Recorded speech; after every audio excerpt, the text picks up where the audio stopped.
hello and welcome to Reading's Veterans Stadium. It is week 2 ICRC Friday night football. Tonight, the Blue Devils on senior night. Yes, I said it's senior night, first week in September. We'll explain that later. Senior night tonight, the Blue Devils will be hosting the Finneytown Wildcats. And good evening, I'm Bill Bretz. Well, I have been in this business since 1981 doing broadcasts. And I must tell you, this is the most unusual season I've ever been involved in. And that word unusual, you're going to be hearing a lot, I think, all season. Of course, it all started back last March. If I'm not mistaken, Josh, correct me if I'm wrong, but I believe the last ICRC broadcast before last week was the regional game between Mount Notre Dame and Springboro, and that was way back in March. And then after that, the season stopped, winter season. The spring season never got started, and then, of course, the question mark about the fall season with all of what's going on with the COVID-19. Well, finally, the fall season got the approval to get going here, and it's great that it's going. The athletes and coaches, they got a lot of responsibility right now, and they know they have a lot of responsibility. And I think for the most part, they've been doing just a fantastic job here. So you know what? We got a season going here. It's going to be short, and we'll tell you about the football season as we go through the game tonight. So the Wildcats coming here to Reading for their senior night for the Blue Devils. And the reason it's senior night is most schools right now are having their senior night early on, just in case something happens to this season. At least they got the seniors honor, and they did honor them earlier here tonight. So the keys to this game tonight. Well, one key is for both these teams. They both had rough seasons last year, but both of them have shown improvement in their first games of this season, even though they both were losses. And Finneytown, unfortunately, they were up against the CHL's best quarterback from last year, Sam Audrey from Madeira last week. The Reading Blue Devils, though, they traveled over across the railroad tracks here to Wyoming, and they played the perennial state qualifier Cowboys tough. It was 7-0 Wyoming into the third quarter before the Cowboys finally pulled out a 21-0 win. But Reading looked pretty impressive during that season. And we have Coach Kim Miner up here back behind me. I know why he's up here too. We'll say that off there. So, but anyway. So that's the keys of the game tonight. Finneytown, young, very athletic. Maybe more athletic than last year. We'll have to see how that goes. Reading's keys, they got some very important players coming back, some key players coming back, including quarterback Joel Steinkenny, 5th in the league last year, over 1,000 yards passing. Caleb Embry's running back, over 800 yards rushing last year. And Steinkenny's top receivers, which will be Mitchell Burkhart, Jordan Feld, and Embry. They're all back here this year. All right, here goes the keys now. Our key tonight, first off for Finneytown, it's going to be number 16. That's Jaden Behannon. He had a 58-yard touchdown pass last week in the game against Madeira. He plays both ways. He's a person that could be a very key person for the Wildcats tonight. For Reading, well, it's their running back, number 1, Caleb Embry. Embry, as we said, over 800 yards rushing last year. Last year in the game, these two teams had a barn burner last year. Reading won at 33-32 in that game, and it came right down to the final touchdown. Zach Schuler, the kicker, was the one that got the extra point that gave him the win. But in that game, Embry had 175 yards and 2 touchdowns. So those are the keys tonight to the game. Both teams, as we said, come in 0-1. It is all league now. The CHL is playing 6 games right now, as most of the regular season games are 6 games. They have 6 of the 7 league games, and we'll talk more about that as the evening goes along, how that's going to impact how it's going to be with the league this year. So both teams looking for their first win this year, and it is a beautiful night here. The temperatures have cooled down over the last 24 hours, so it is almost a perfect night for football here. So we'll get going here in just a minute. Finneytown won the toss, and they have elected to receive. We'll be right back for tonight's kickoff at Reading's Veterans Stadium.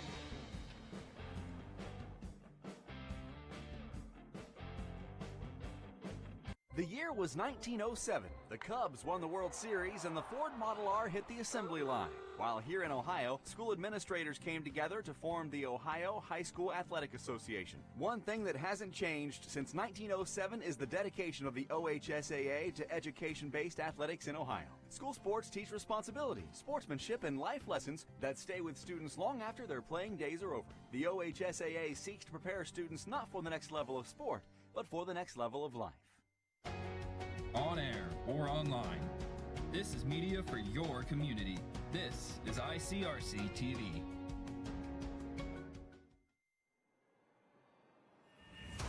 Both teams have taken the field. We're just about ready to get the season underway.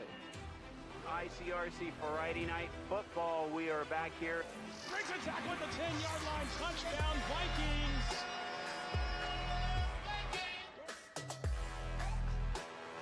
Side, he's looking for Hughes. He's got has the separation. Touchdown!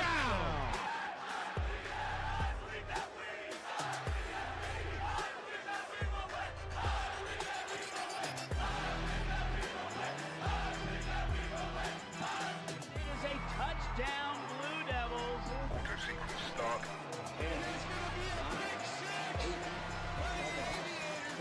Indiana, touchdown! Wow. Unbelievable. Holy cow.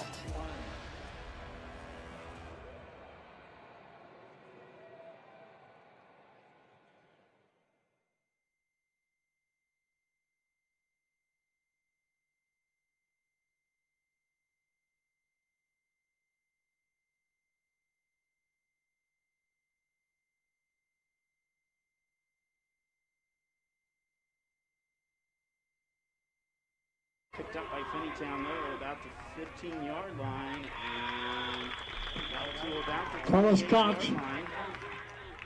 And that's where the Wildcats will be returns the ball started 20 tonight. yards to the 28-yard line of Finneytown. So it's a 13-yard, and that was B. Wildcats will Hannon. be first and 10 at that spot. All right, Tackle on the play by Mitch Burkhart. Finneytown now with the ball, first and 10. Beautiful night here in Reading, senior night. Glad you have joined us here for ICRC Friday Night Football. We're outside of the press box tonight. I miss being in there with Richard and Andy, but we have set up outside here. So, guys are great guys up here in the press box at Reading. All right, we're going to run down the offense after this play, but we'll get going here. This quarterback, Drew Finch, is in the shotgun right now. Two receivers out wide, two slots, one slot in motion. And the give is to number 28, that's Ryan Sykam. He picks up a couple of yards. Let's run down that Finneytown offense right now. And here we go. There's their offensive lineman, Christian Marinez, Arnez Heron, Joe Perry, Michael Gabi, and Miles Pickens. That's a big offensive line. We'll talk about that first. Drew Finch at quarterback, Carlos Cox, Ryan Sykam, Travis Edwards is your end, Jaden B. Hannon is your receiver, and Philip Alwell is a fullback. And it's 2nd and 9, and a bad snap. Actually, it was fumbled by Finch. Finch picked it up, though. Got the ball back, but they lost some yardage on that one. That's just a kind of a miscommunication there, it looked like. He lost about 6 on the yard on the play there, so ball back to the 22-yard line. 3rd and long now for the Wildcats. Scored a couple touchdowns last week against Madeira. Right over the center. Nice catch made by number 8, Carlos Cox, out of the backfield. And looks like Cox is going to be just shy of the first down. Picked up about 15 yards on that. He was all alone out there. They just little dump pass. Cox came out of the backfield. About 2 yards short.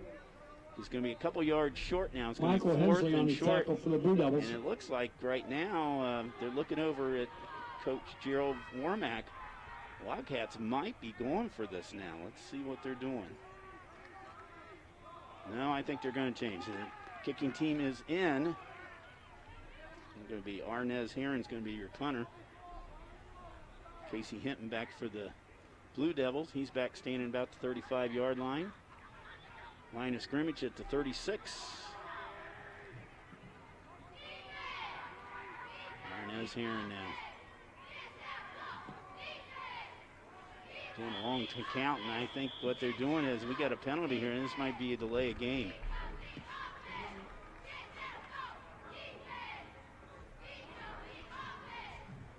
We'll see what happens here. Timeout, Finneytown. No, they called a timeout. I saw the penalty flag thrown in by one of the officials, but then it ended up being a timeout by Finneytown. So Coach Gerald Wormack, he's in his 4th year over at Finneytown. Was at Schroeder for 10 years, was assistant at Withrow for a year, was also at the Mount St. Joe for a year. So let's go over that Reading defense now as we're waiting for that. Down lineman, got Caden Connor, junior, Logan Kirby is senior, Louis Hess, junior, Patton Johnson, a freshman. They're down linemen, Caleb Embry, John Thomas, Michael Hensley, all seniors. They're at the linebackers. Defensive backfield, we'll have Jordan Feld, he's a junior. Zach Barker, a senior. Julian Bemis and Jaden Bemis, juniors. Yes, they're brothers, and yes, they're twins. Ernest Heron, punt formation. Heron now back to punt. Hinton back to receive. Hinton It's a back. fake. And it was a fake punt, and it went to Carlos Cox, and Cox got enough for the first down. And that's what Gerald Wormack wanted to talk about in that timeout. So a Finneytown picks little up trick the first play here down. early on in the game, and it gives the fake Wildcats a first down. First down out at about the 40. First and 10, call it Wildcats. about at the their own 44. 44. So a new set of downs for Drew Finch. I'm back next to him. Man in motion, that good in man in motion was Cox, and he gets the ball and picks up some nice yardage. Gets out about 7 yards Carlos to Cox about back there. just over the 50-yard line. Let's see where the spot will be. Officials tonight, Bob Eckert, Richard Bolin, Rick Tackle Holland, played by Jamie Julian Cavalier, Bemis. Donald Bodecker. Bob Eckert is the referee. He's leading that Second crew and tonight. 2. They're going to give him 8 on that play, so 2nd and 2 now for the. It's a little bit of a jet sweep right there by Cox. They've tried that a couple times here tonight already. Finch, 6'4", 190-pound senior. Now back the other direction. Another fumble, and the Blue Devils might have got this one. And they do. They're indicating they have it. That was a snap, missed snap. Caleb Embry is the one with the ball. Now, players are staying kind of on the field right now. Flag on the play. There is Penalty flag came after the play. flag came after. There was a flag in the play. Came after the play. It's a little bit, what I would say, too much extracurricular in the huddle there. The Finneytown players are clapping their hands. So it looks like it's going to be against Reading. Unsportsmanlike conduct on the Blue Devils. Dead ball, unsportsmanlike. Oh, that's the ones that give coaches gray hair. Reading coach, of course, is Cody Reardon in his 3rd year as head coach. So the Blue Devils will have to back it up a little bit. But they did recover the fumble, so that because the penalty came after the fumble. The referees ruled that the ball was down and not a fumble. The Blue Devils were penalized for unsportsmanlike conduct. Wait a minute now. First and 10 for Whole Finneytown brand new at the Blue set Devil here. 30. There was no fumble. The Reading was penalized because of that. So it is Finneytown's ball on their 40-yard line. So it's been an unusual quarter so far. Snap back, player down in the backfield. Carlos Cox, the ball carrier, wrestled down the backfield by Cox Michael loses Hensley. a couple of theirs. Now you see the Also fumble about right there. 4 yards. Well, our camera lost it right there, but I'm not sure what the deal was here. Caleb Emery came up with the ball. It didn't look like there was a whole lot of scrambling going on in there, like there could be a lot of any extracurricular, but the referees called it in favor of Finneytown. So Finneytown has the ball, but they have lost a couple of yards on this play, so it's ball at about the 43-yard line of the Blue Devils. 2nd and 13. Finch back to pass. Finch lobs it up, and he is the intended receiver was for Travis Edwards, the tight end, and defended down there. I think some people thought it might have been an offensive pass interference down there. Julian Bemis was covering it. Finch did, or Edwards did hit. You see right there, you see Julian Bemis going down. About 13. Was not called though, so it's 3rd and 13, so 3rd and long now. 2nd, 3rd and long situation now for the Finneytown Wildcats tonight. This time it goes to Carlos sweep on the Carlos Cox on the jet sweep, but this time Redding was waiting for him. He only picks up about a yard, 4th down. Tackled by Julian Bemis. So let's see what happens if Finneytown's going to go for it. They're in Redding territory right now. 4th and about 13. They are bringing a punt team on, so that means that Arnez Heron, who was back to punt for the first time here tonight, earlier, he never got a chance to punt because they had a fake formation. Casey Hinton heads back for the Blue Devils. Hinton back around the 15-yard line. Line of scrimmage is at the 43. Arnez, big guy, 6 foot, 260-pound senior.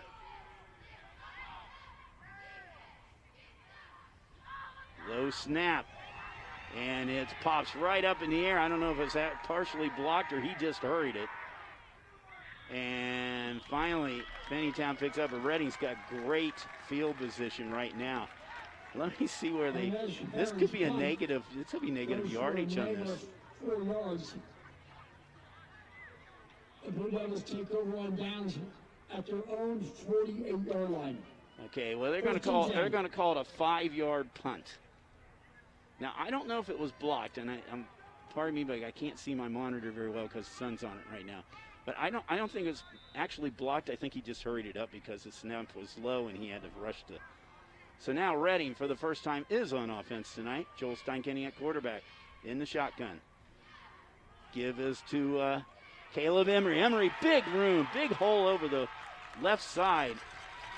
Emery into Wildcat territory. Picks up about 16, 17 yards. And that's a 1st down for the Blue Devils. He ate them up last year with 175 yards rushing when those two teams played last year. Starting off where he left off. Cody Reardon, his head coach. Mike Denny is the offensive coordinator. Play action. Steinkenny to Ty Westlake. And Ty Westlake gets the touchdown. Touchdown for the Blue Devils. On a play action here, Steinkenny to Westlake. We didn't even give a chance to get over the starting lineup here, but Westlake, a transfer from Princeton High School, a senior, and he outruns the secondary and into the end zone. Schuler, kick is up, right through the middle there. Zach Schuler puts Redding up at 5:42 here in the first quarter. The Redding's first touchdown of the season, and it's going to be Ty Westlake gets that honor right now as the Blue Devils take a 7-0 lead here. So they only had the ball about 3, well, we counted. I believe 2 plays. It was 2 plays and about 60 yards. So not bad. Two plays, 52 yards. Ty Westlake. It was a 34-yard pass from Joel Steinkenny to number 2. And they're going to call it 34 yards to Ty Westlake. Well, we will run down the offense the next time Redding's on. But very quickly, the Blue Devils strike in their first touchdown of the season.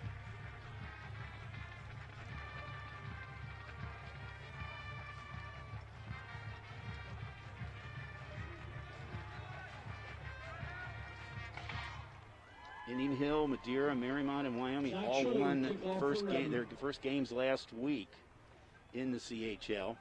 Everything is a league game now. There are 6 games on the schedule for these teams. There's 6 games throughout the state of Ohio. In the case of most leagues, it'll be all league games in CHL. It's 6 of the 7 league games will be our schedule right now. That does not mean that number 7 can't be scheduled. We'll talk about that later. And that's a little squib kick, and very alertly, Finneytown picks it up. Onside kick. Well, onside kick by Schuler of Finneytown. Reacts very quickly. And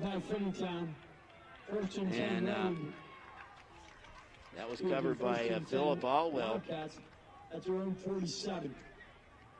So they kind of have a hands team up there anyway. I don't know if they were expecting it or not, but Alwell gobbles it up. So Finneytown Wildcats now have good field position. Had trouble moving it last time. Most of their movement came on a Reading penalty. And a fake punt. And we have action here in the line here. I don't know if it's going to be Dead ball's foul. False start procedure. It's going to be false start on the Wildcats, so they go back 5 yards. So they are having trouble offensive-wise tonight. They're back to about the 41-yard line.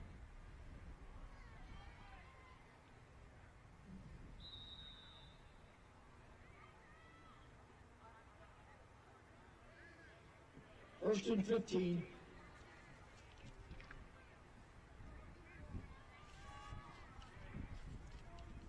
So first and 15 now for the Wildcats.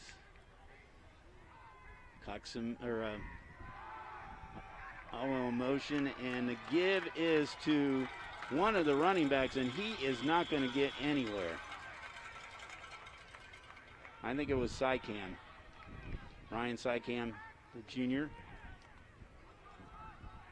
Reading was right there. That was a gang tackle. Cox, ball carrier. Reading had an outstanding play last year on defense, and Tanner Cromer. Cromer led the league in sacks. He, of course, graduated last year. But this Reading defense, as along with the offense, they've got some experience out there, especially the offense.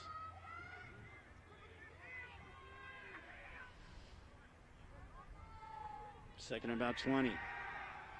Finch back. He's being pressured, and he is taken down. Finch back to pass. Taken down, I think, by number 55, Patton Johnson. Tackled by Caden Connor. Let's see who it is. I see Johnson in the play there. It was on the opposite side of the field. It was not Johnson. He was taken down by Caden Connor. 3rd and 20. So 3rd and long, and the Wildcats are going the wrong direction right now. They have backed up all the way back to now the 37-yard line. The original line of scrimmage was at the 47-yard line. Nice pass, lob pass, and he had a lot of arm behind it, Finch did, but he outthrew all of his receivers and was actually almost caught by Jaden Bemis. He was the closest player to it. 36. He aired it out, but his receivers were nowhere near it. So 4th down. And once again, Casey Hinton back now. He's around our 35-yard line. Arnez Heron, 3rd time back there tonight, although now it looks like we have a different kicker back there. I think it Caden Longbones is the now back there. High snap this time, and Caleb Emery was right there, and it did get a bad bounce. It was very high. Caleb Emery was putting some bit of a pressure on him, but Rolls dead at the 50-yard line. So it's a 13-yard punt. All right, now we'll run down that Reading offense right now. Reading at midfield. They get a chance. They scored too quickly last time. Your down linemen coming up here. That'll be Zach Schultz, Jake Rigsby, Cooper Scott, Logan Kirby, Jacob Sales. Then we have our quarterback, Joel Steinkenny, Caleb Emery, Ty Westlake, who caught that touchdown pass, Zach Barker, Mitchell Burkhart Shonen, and Casey Hinton. Also, you're going to see Jordan Feld in there, too, a lot. The Reading runs the spread offense with the 4 receivers, 1 running back. Caleb Emery is that running back, and this time Emery gets back to about the line of scrimmage. Reading's been running this for many years, and actually the guy who started that here at Reading is one of the assistant coaches, Ken Miner. Ken used to be the head coach here for many years and then retired and has come back the last 2 or 3 years to help with the team. He works with the running backs. He's got a good one to work with, and Emery. He's also got John Thomas, too. Another good running back for the Blue Devils. Steinkenny back, pass is good. And it's going to be a first down and more. Mitchell Burkhart with the... Mitchell Burkhart picks up about 19 yards on that one. Steinkenny's getting plenty of protection here tonight. Nice job by the Blue Devils as they are now at the 31-yard line of Finneytown. Screen pass. This time it goes to number 7. That's Casey Hinton. Hinton gets a few yards down to about the 20-yard line. Did he get enough for the first down?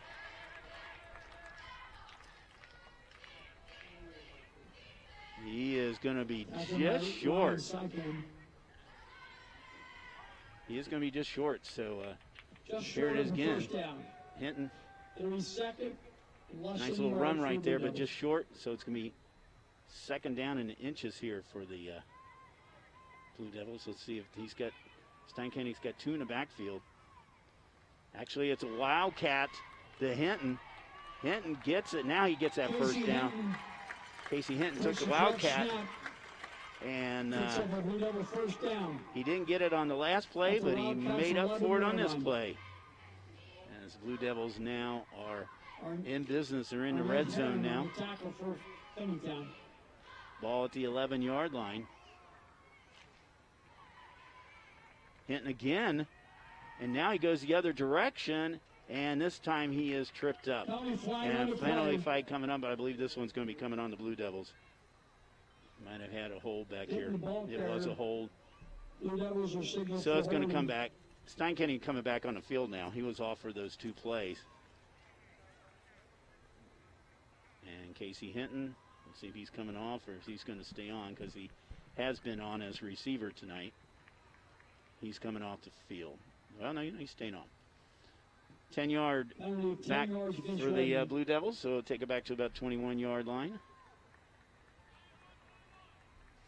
First and 20. Actually, it is spotted more at about the 23 or 24-yard line. Steinkenny, hard count, and it worked. They get those 5 yards back. Penalty flag down. Dead ball foul. Looked like an encroachment on the Wildcats. On the Wildcats. So they trade 5-yard penalties here. Actually, they traded a 10 for 5. Not a good deal, but that's okay. So it's at least 5. So it's first down and about 16 right now for the Blue Devils.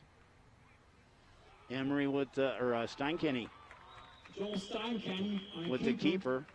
Steinkenny gets down to about the 15-yard line. Picks up 3 or 4 yards. Let's go with that Finneytown defense real quickly. A lot of these players in both teams play both ways. Michael Godby, Arnez Heron are your down linemen. J.T. Grubbs, Christian Mary are your ends. Philip Allwell, Carlos Thomas, Ryan Sycam, Javon Coates are your linebackers. Cedric Gordon, Carlos Cox, Jaden B. Hannon are your defensive backs for the Finneytown Wildcats. Second down and about 15. This time it's to Emery. Emery, halfback pass. And his intended receiver was Hinton down there. Alex Emery's pass intended for Casey Hinton. So both teams are coming out with a little trickery here tonight, and we're only, we're still in the first quarter. Yes,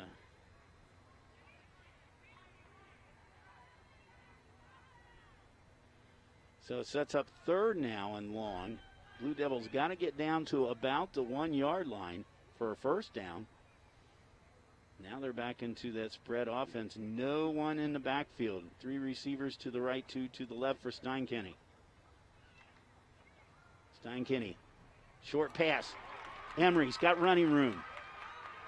He's looking around the side. Emery's in. Did he get into the end zone? Steinkenny screen pass.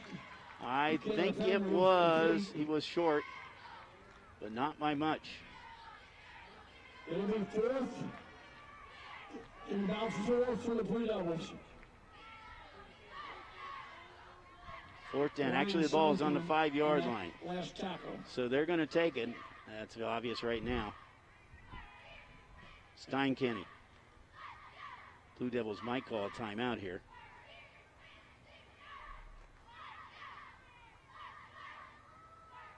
He doesn't. Steinkenny looking. And he's got a man open in the end zone. Did he get it? Yes.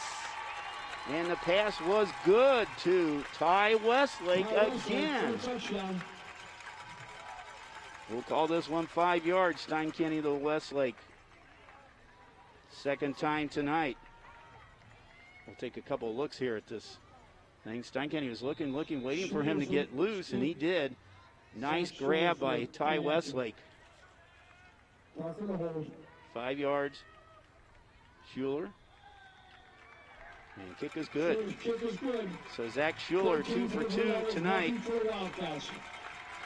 14-0 with 4 seconds to go here. His second look now for that touchdown pass from ground level here. Look at the protection that Steinkenny has from that offensive line. And nice layout grab here by Ty Westlake.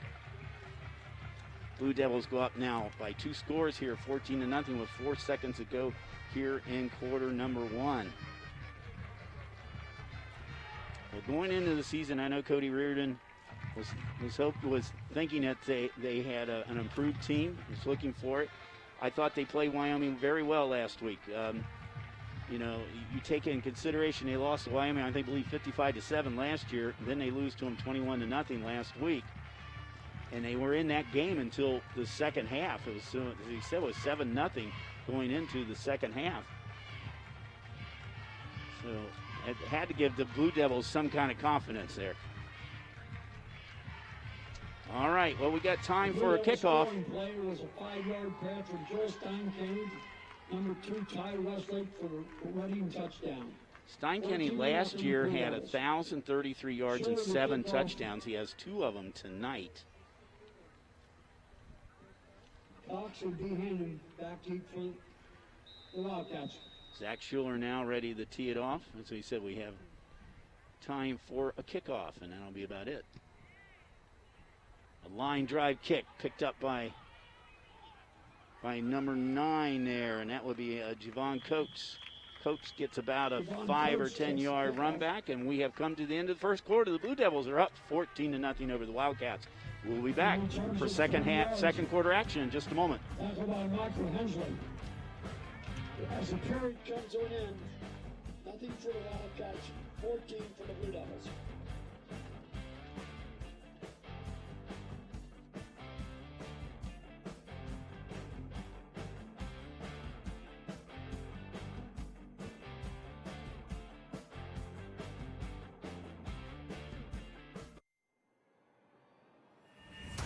Both teams have taken the field. We're just about ready to get the season underway. ICRC. The year was 1907. The Cubs won the World Series and the Ford Model R hit the assembly line. While here in Ohio, school administrators came together to form the Ohio High School Athletic Association. One thing that hasn't changed since 1907 is the dedication of the OHSAA to education-based athletics in Ohio. School sports teach responsibility, sportsmanship, and life lessons that stay with students long after their playing days are over. The OHSAA seeks to prepare students not for the next level of sport, but for the next level of life. Hello, everyone.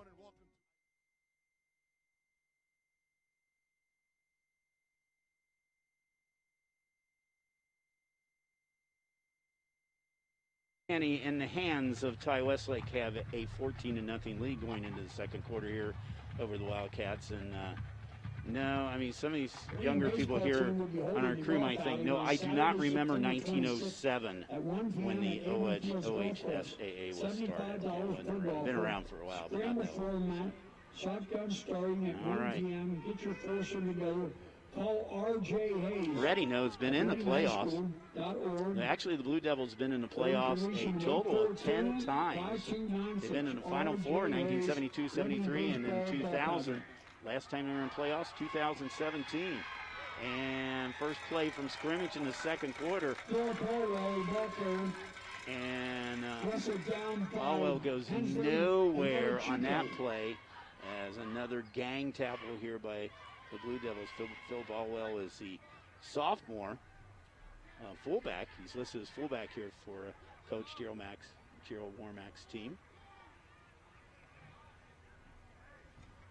Ready veteran coaches here. We said Mike Denny is the offensive coach. Defensive coordinator is Jordan Stevens.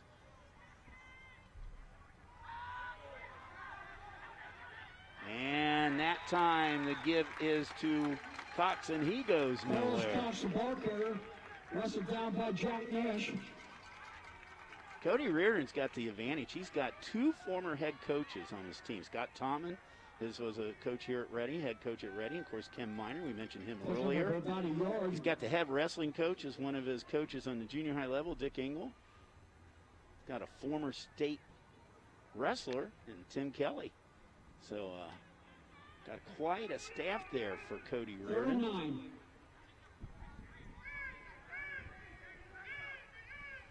3rd and 9 now for the Wildcats.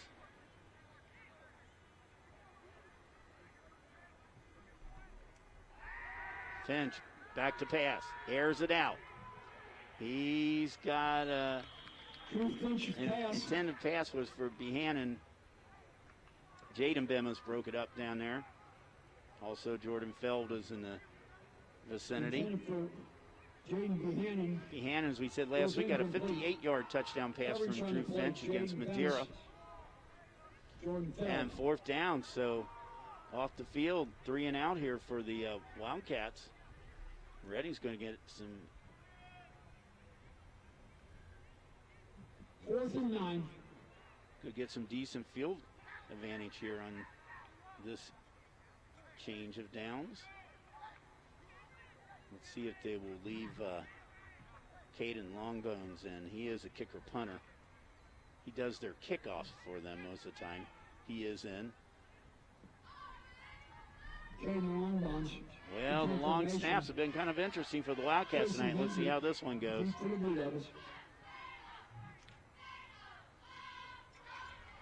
That one looked pretty good. This one he gets off, though. It was good kick, though. And once again, it does not get a good bounce. Line of scrimmage at 41, about 12 yards. So punting has been an Achilles heel here for the Wildcats tonight. Reading's going to get great field position once again. Wow, the Blue Devils have scored twice with this good field position.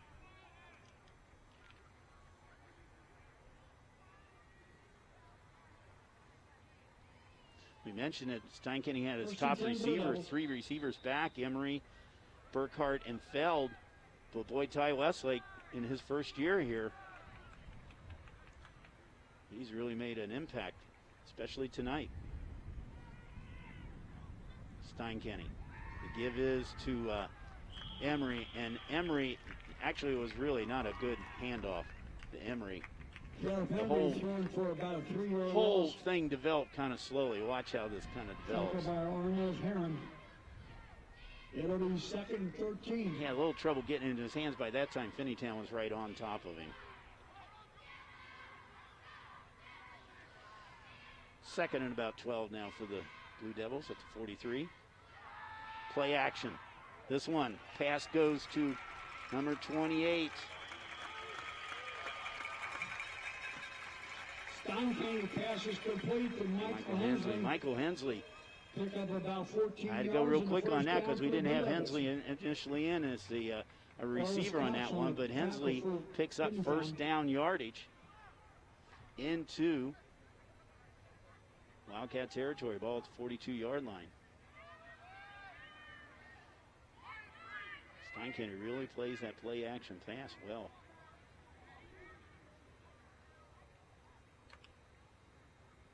Scoots Emery around. Play action to Caleb. And now the pass is to Casey Hinton. Hinton double teamed down there. James pass intended for Casey Hinton.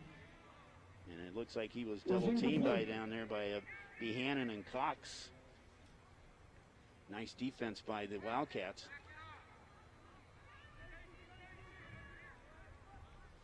Second down, Reading with some new personnel and trips to this side. One receiver to the wide side. Hinton out of the game right now. Steinkenny looking over his sideline, now gets the play. Screen pass. Goes to number 2. And that is Ty Westlake again. And Westlake on the screen pass picks up about 17 to 20 yards. It looks like. See where they're going to spot it at. Blue Devils at the Finneytown 25. Picks up 17 on that one. Ty Westlake has 3 catches tonight. 2 of them were for touchdowns. He's all alone down this side.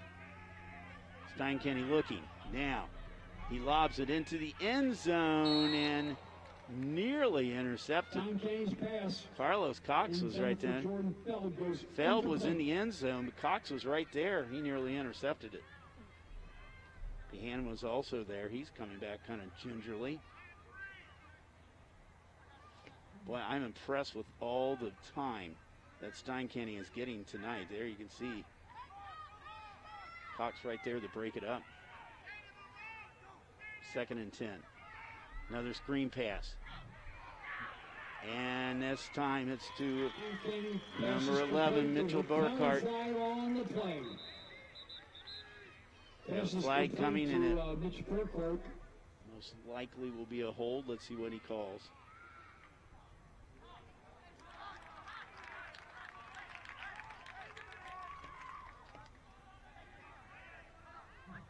And I think that's what they're going to call it.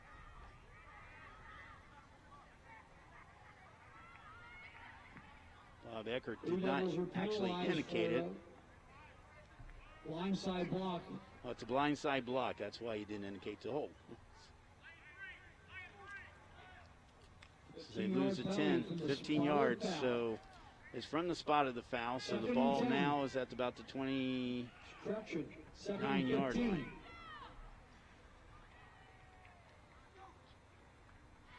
Steinkenny. And Steinkenny's pass intended for Westlake goes incomplete. He throws an incomplete pass to Westlake. Steinkenny does.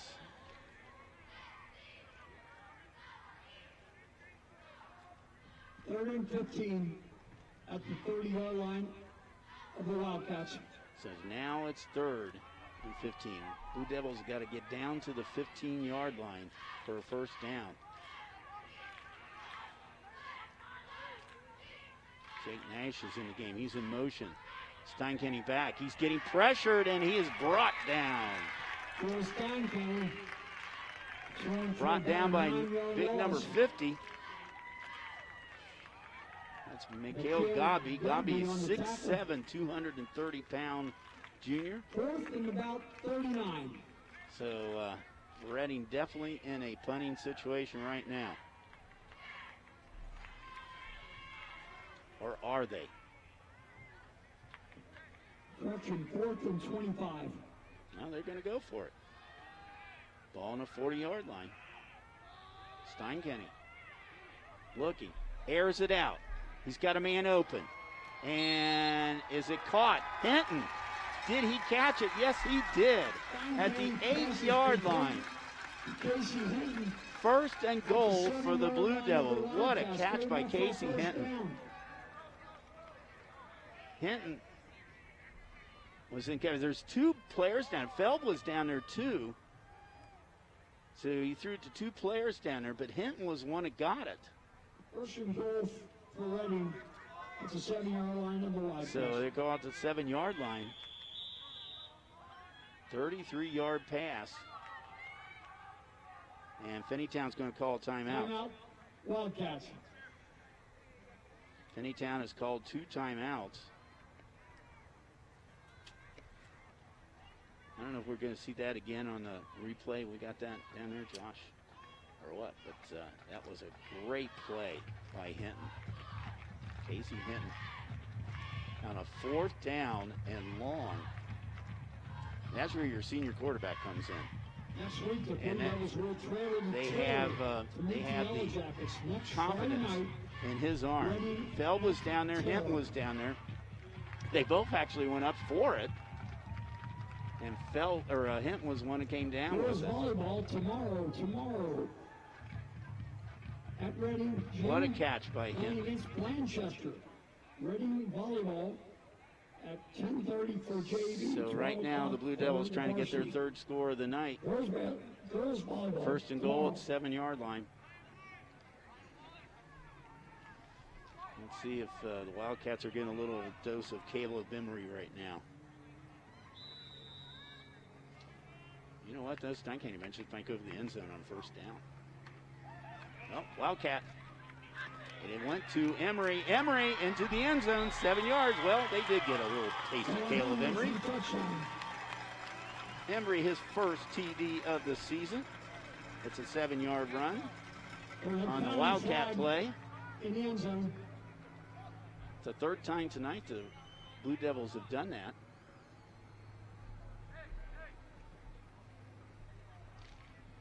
He does a great job finding a hole there.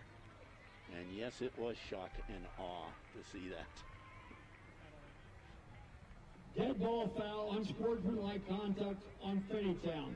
All right, well, we have a dead ball foul, unsportsmanlike on Finneytown, so that's 2 unsportsmanlike tonight. Schuler from the point after. Zach Schuler now. Going for the extra point. I guess that will be assessed on the kickoff. Schuler, and that is blocked. So kick is no good. Schuler's kick is comes up way short. I think it was blocked here. We'll see this touchdown again. It was all Jacob Emery, 7 yards.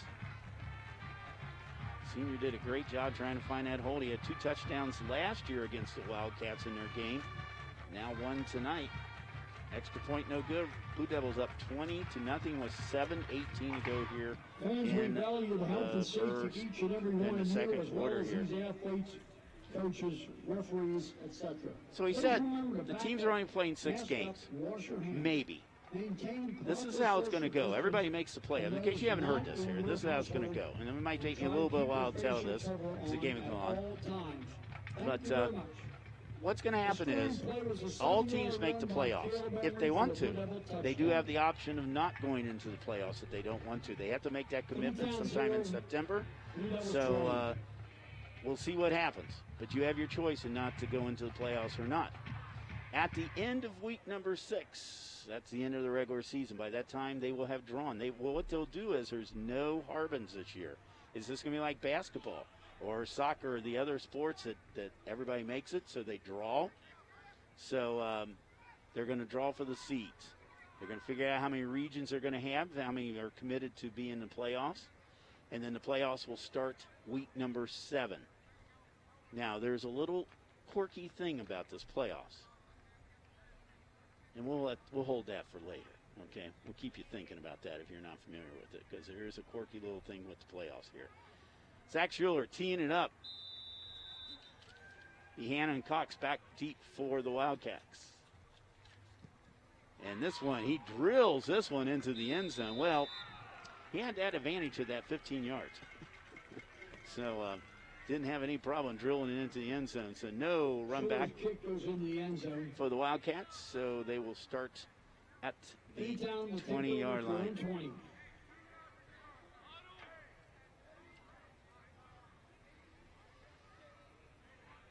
Well, so far tonight, the Wildcats offense have not produce very much at all.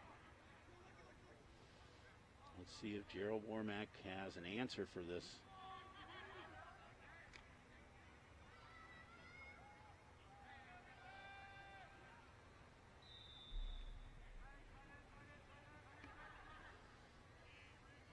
Finch now, shotgun, man in motion. Goes to Cox. Cox gets some running room, big time running room. No, that's not Cox. That's number 28, Ryan Sycam. Sycam gets a lot of running room as Sycam goes into the end zone for 80 yards. Well, it looked like he might have been down towards the line of scrimmage. We'll see it on the playback here. But instead, it was an 80-yard run with 7:04 to go. Touchdown. They had an 80-yard touchdown run last week by a freshman late in the game against William Martin. Freshman had an 80-yard touchdown run late in the game against Madeira. Longmont for the point after. And here is Allie Himes. Kick is up, and it is partially blocked. It was blocked. So Himes' kick is Score blocked. is 20 for the Wildcats. Correction, 20 for the Blue Devils, 6 for the Wildcats. The scoring play was an 80-yard run by Ryan Sycam for the Wildcat. All right, we're going to replay this touchdown again because it looked at first like Sycam could have been stopped close to the line of scrimmage. There it was. There's one missed tackle right there. And then he was off to the races. Second missed tackle. And Sycam, at that speed, was down the line and into the end zone for 80 yards on that play. Himes' PAT was no good. And yes, I did say Allie Himes, female kicker. She was on the team last year, did not get any kicks in. Did get an extra point last week. We've had a few of them in the league. Well, Redding's had a female player on the team. And I can't remember her name, but a couple years ago, Taylor had a female kicker that actually won the game with a field goal for Taylor. And I believe that was against Finneytown. And I unfortunately cannot remember her name. But you know what? You can go to the CL. This is a great segue. You'll love this one. Go to the CHLsports.com website. You look up a couple years ago, Taylor Finneytown. Find out who that young lady was. Got that game-winning field goal. And I think at the time we thought she was the only girl in CHL history that ever won a football game. So Finneytown gets on the scoreboard here with 7:04 to go here in the first half. 20-6. Blue Devils still a 2-score lead as the PAT was blocked.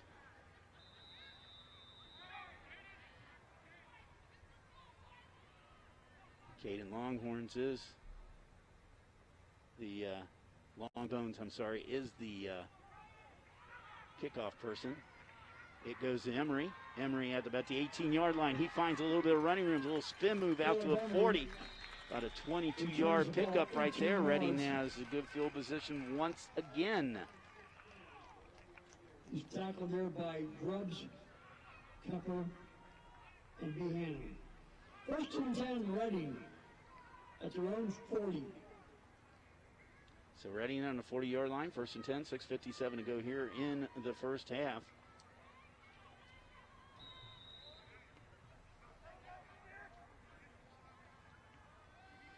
Steinkenny now. He's got 3 players lined up in the slot position right now. Goes the other way, though. The number 2, Ty Westlake. Westlake into Wildcat territory. He's got a first down. Picked up about 12 yards. First down for Redding. Gain of about 13 yards. Looked like Michael Goffey was a little upset with something. I think he thought there might have been a penalty on the play for Finneytown, but nevertheless, Redding gets the ball. Finneytown 47-yard line. Gonna call it a gain of 13. Westlake have his 4th catch of the night.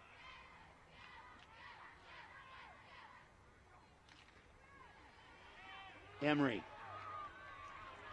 45 downs around the 40-yard line. Nice pickup of about 7 yards on that play.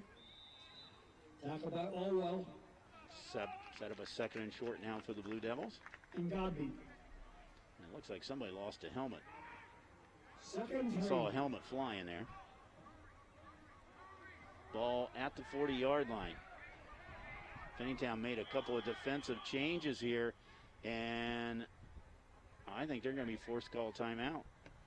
Let's see what happens. I think the officials right now are counting to see how many players are on the field.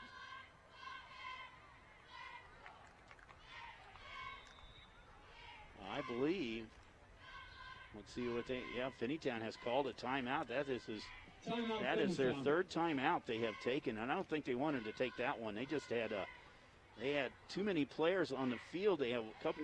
One was rushing off, one was rushing in, but the play was about ready to start. Obviously, if they had not called the timeout, they would probably have been penalized, and the penalty would have given Reading a first down. So Coach Wormack decides to call a timeout. Cody Reardon, we said he's third-year coach here at Reading, but Cody's been around. Cody was an assistant coach here at Reading a couple years ago under Pat McLaughlin. And a lot of people remember Pat McLaughlin when he's here at Reading. Then Pat went over to Princeton for a year, and Cody went with him over there. And then Pat went on to LaSalle. Cody went with him one more year. Then finally Cody came back here. He's been a teacher at Reading now the whole time. Emery with the ball, first down and more. 30-yard line. Inside the 25-yard line, about a 15-yard gain. And Caleb Emery with the first down. For the Wildcats, 1st and 10 Reading. Of course, Pat McLaughlin, congratulations to him. And LaSalle Lancers, Division II state champions last year, defending Division II state champions. They look pretty good this year. I think they're playing St. X tonight. A great game. Wildcats showing blitz. Ty Westlake, his 5th catch of the night. He's out of bounds. And he picks about 5 yards on that pass. Knocked out of bounds by Grubbs. Our other game tonight for ICRC-TV will be Sycamore at Princeton, a GMC battle up at Viking, the Pat Mancuso Field, just up the highway here. A lot of ICRC football coming to you in the coming weeks. Pretty much have our regular season done. Reading's going to call a timeout now. So the Blue Devils call a timeout. We pretty much have our regular season kind of figured out. Of course, when it gets to postseason, that's when it's going to get a little tricky. We'll have to see. I told you there was more to that story about this postseason. So if a team elects not to go into postseason, they have 6 regular season games scheduled. They can go ahead and schedule a 7th, 8th, and 9th, and 10th week if they would like. It's up to them if they can do it. They obviously have to find an opponent, too. And even trickier, let's say you lose the first week of the playoffs. You can come back and now play some more games. So it's a 6-game regular season schedule right now, but these teams could end up actually playing 10 games this season, depending on how they do in the playoffs. Of course, depending on how far they go in the playoffs, too. I like it. I know Mike Dry's athletic director is crazy, but I like this situation. Nice little flexibility. Steinkenny, he's got a man open, and the intended pass was for Mitchell Burkhart on a little slant pattern. He was defended by Behannon back there. It was just a little bit out of his reach. We'll see this again. Nice little slant pattern. He led him just a bit too much.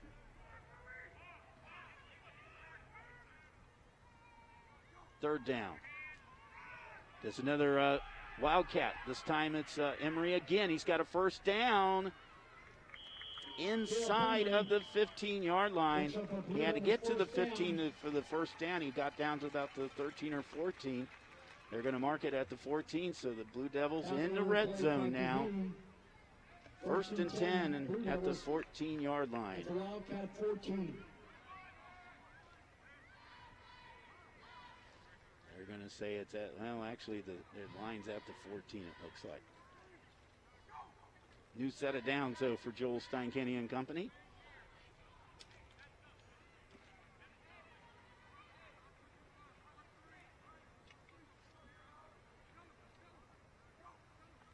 Steinkenny, pass back, looks one direction. He's going to keep it himself.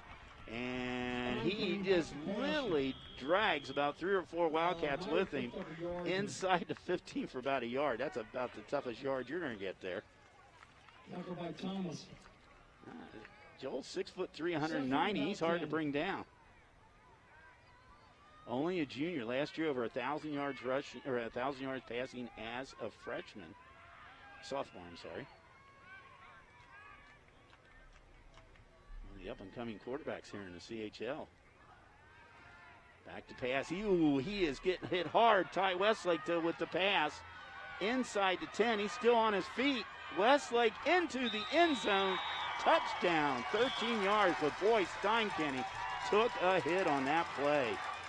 Ty Westlake, his 3rd TD of the night. Both of these players earned that one. We got a Finneytown player down on the field right now. And Joel Steinkenny is walking off the field very gingerly. I'm trying to see what's... He's almost dragged down there, Westlake, and then almost tackled right there and into the end zone. He loses the ball, but he already crossed the plane. Ty Westlake, his 3rd touchdown in the night. 3rd TD pass by Steinkenny. Now, I don't know, Josh, we can show that again because I did not see the player who got Steinkenny. I think it was Arnez Herron for the Wildcats, but Steinkenny did a heck of a job getting rid of that ball. Now watch, it's Arnez, it looks like Arnez Herron. And he was clobbered on that play. So like I said, both players earned it on that one. We still got a Finneytown player down on the field right now. So 4:14 to go here in the second quarter. Reading has their 4th touchdown of the night.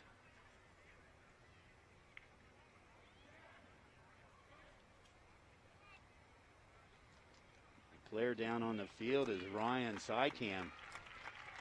That is a player that Coach Wormack does not want to lose. He had the 80-yard TD run. He is walking off gingerly, so he might have just been the old classic, I always called it the bell, you get your bell rung, but of course in this day and age it's like test to make sure he doesn't have a concussion problem. 26-6 right now, Blue Devils going for the extra point. All right, let's see if Reading goes for 2 on this one. Or they're going to bring Zach Schuler in. I do. Yep, there's Schuler. He is on the field.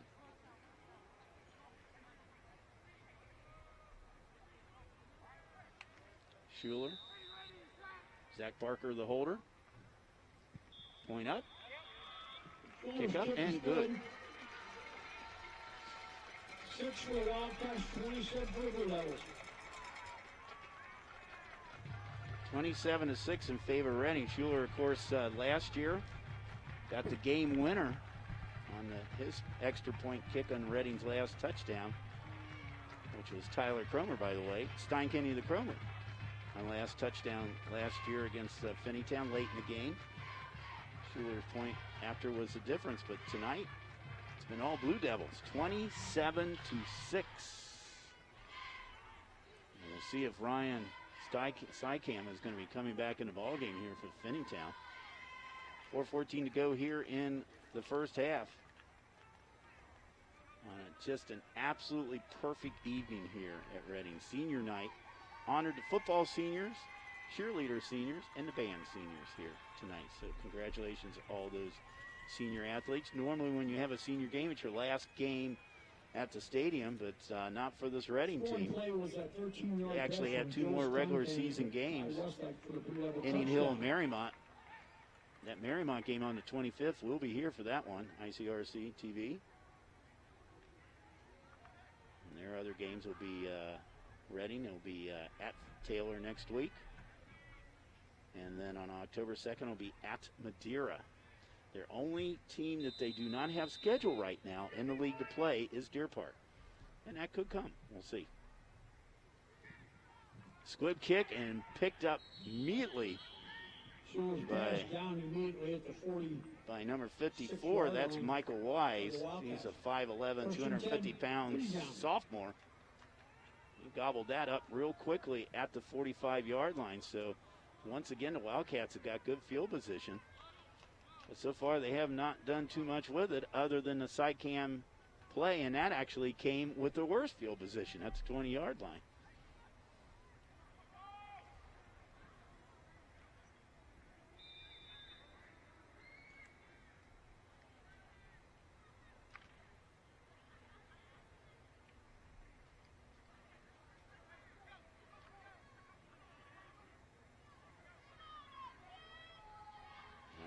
Here we go.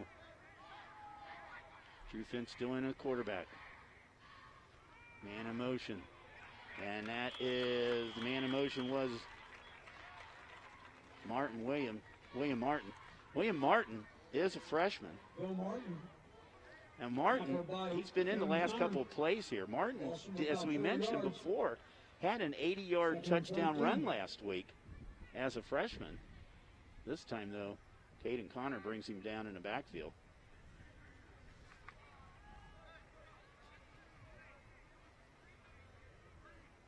They put him in motion a couple of times on their plays.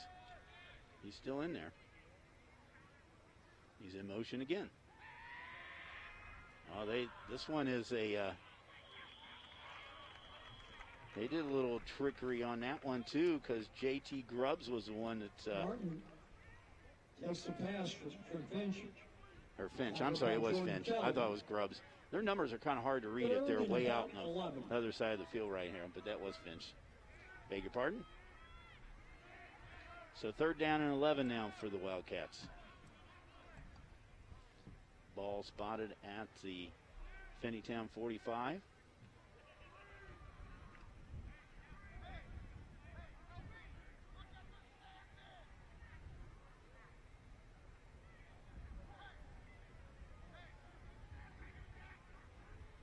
Finch. And the give is to Sycam, who's back in the ball game. Sycam picks up about 7 or 8 yards, but he's going to be short of a first down. So it's going to be 4th and about 2 or 3, and I think the Wildcats will probably go for it. Redding's called a timeout, so they're going to talk it over.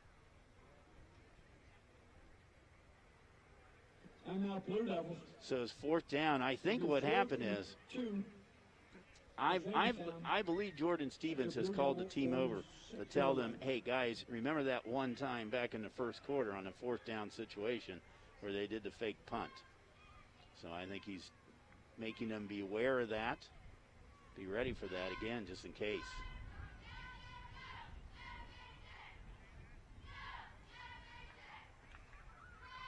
We have a fairly decent crowd here tonight. Of course, they're limited. These teams are limited to a certain capacity. Parents get the priority as far as tickets go.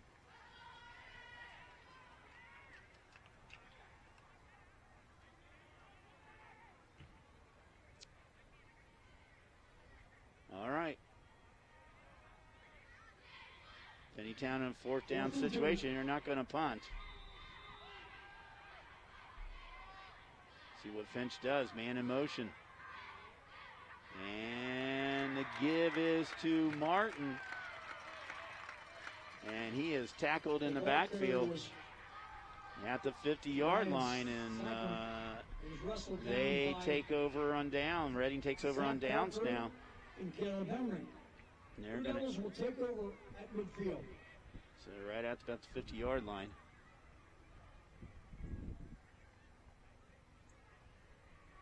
Actually, that was, that might have been Sycam. The fake was to Martin. So Reading 2:23 to go. Now Finneytown won the toss, elected to receive. So the Blue Devils will get the ball to start the 3rd quarter. Steinkenny, pass, and that is complete. A Finneytown player was trying to get the interception there, overran the ball. Steinkenny's pass is complete to Caleb Minton. Good enough for a Blue Devil first down. Josh Ryan on That was the tackle. Caleb. That was Casey Hinton now. That's Hinton. Hinton with the ball out of bounds about to. Complete to Casey Hinton. Picks up about 9 yards. We got a Minton and a Hinton here. Minton on the last play, Hinton on this play. Bounds by Cox. So Steinkenny's getting a lot of receivers in on this. Of course, Ty Westlake's been his main guy tonight. And Hinton. Steinkenny's pass intended for Hinton. Hinton, what happened was he was supposed to go out, stop, and get the pass, but he went out too far. So 2nd and 1. you can see Cody Reardon, head coach for Reading. Correction, 3rd and 1. 3rd down and 1, the ball at the 20-yard line. So Blue Devils right at the red zone now. Steinkenny trying to hard count, trying to get the Finneytown defense to bite for it. Steinkenny waits. Now he's got Hinton. Hinton, 5-yard line, into the end zone, 20 yards. Steinkenny, his 4th TD pass of the night. This time, though, the Casey Hinton. And I believe that is a record for TD passes in one game for Joel Steinkenny. I'm pretty sure that is. This time for 20 yards. 1:47 to go.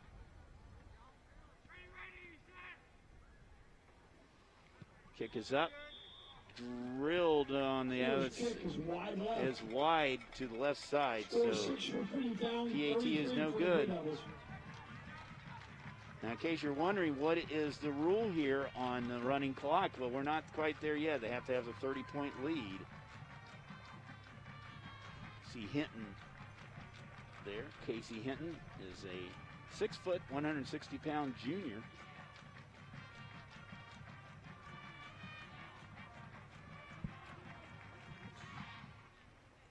(33-6), 1:47 to go here in the first half. I don't know about you, but this seems like a long half. Maybe because we haven't done a whole lot of football.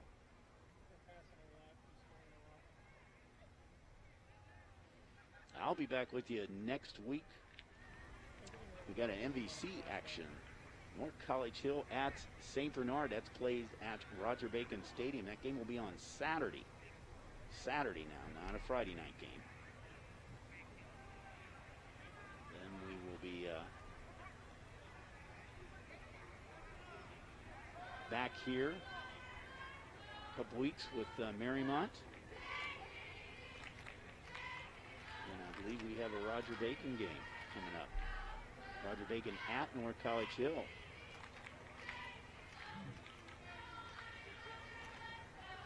Roger Bacon and, of course, Purcell Marion both have joined the MVC this year.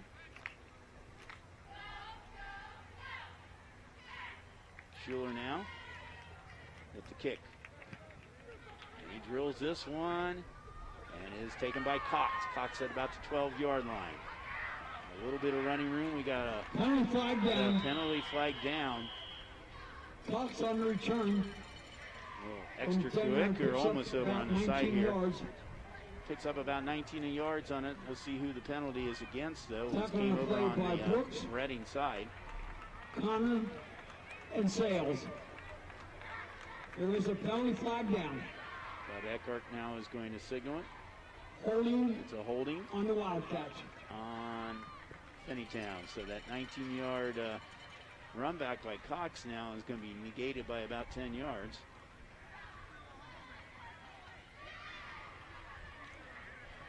They'll take the Wildcats back to their own 20. 1:39 to go. Been a tough night on the offense. And the defense there for the Wildcats.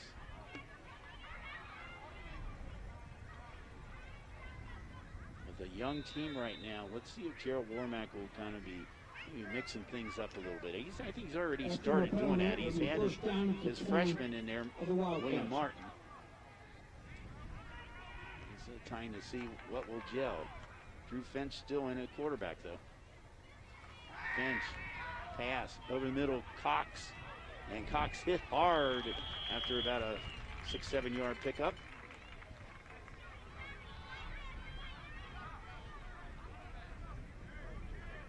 Carlos Cox on. And he is wrestled down by Jaden Bemis. Jaden Bemis. So Jaden and Julian back in the backfield. Yes, they're brothers, and yes, they're identical twins. Cox trying to go wide. Redding slowing him down a little bit and finally brings him down at about the 20-yard line. Nice job by Julian Bemis to slow him up a little bit. The rest of the Blue Devils could get in and get him. I think we have an officials timeout. We're going to see if they're going to measure this because it was close to first down. Tackles by Eddie Chico, Mike Hensley, and Zach Parker.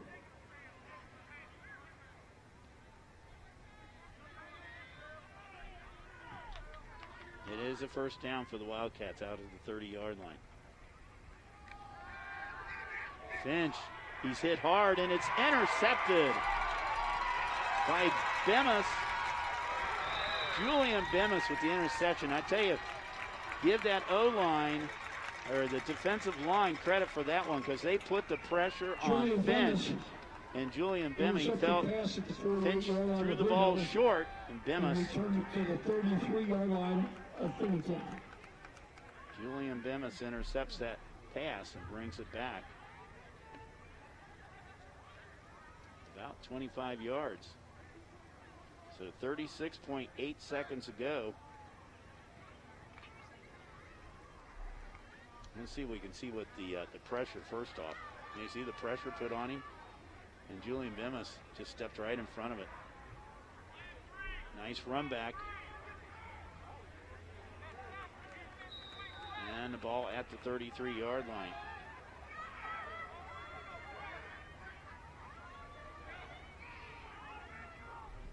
Steinkenny going to keep it himself. No, not sorry, that's not Steinkenny. Only 5 down. We're getting a lot of extracurricular right now. That was Mitchell Burkhart.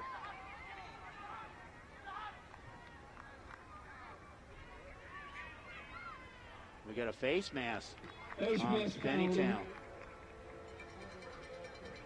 That's going to be a big one. Let's see if it's, well, there could be a couple of them. Burkhart was the ball carrier. Could be intentional or it could be a 5-yarder. Let's see what they're We're going to a raffle winner tonight. It's going to be intentional, it looks like. $640 worth of coupons by our cheerleaders. The last 4 digits are 3346. So Redding picks up big yardage down to about a green ticket, 12-yard line. 46 go down to the cheerleaders. Time is running out here. Burkhart, he's got the ball. Burkhart around the right side. Penalty flag thrown. It's going to be a holding. It's going to come back. And some more extracurricular in the end zone.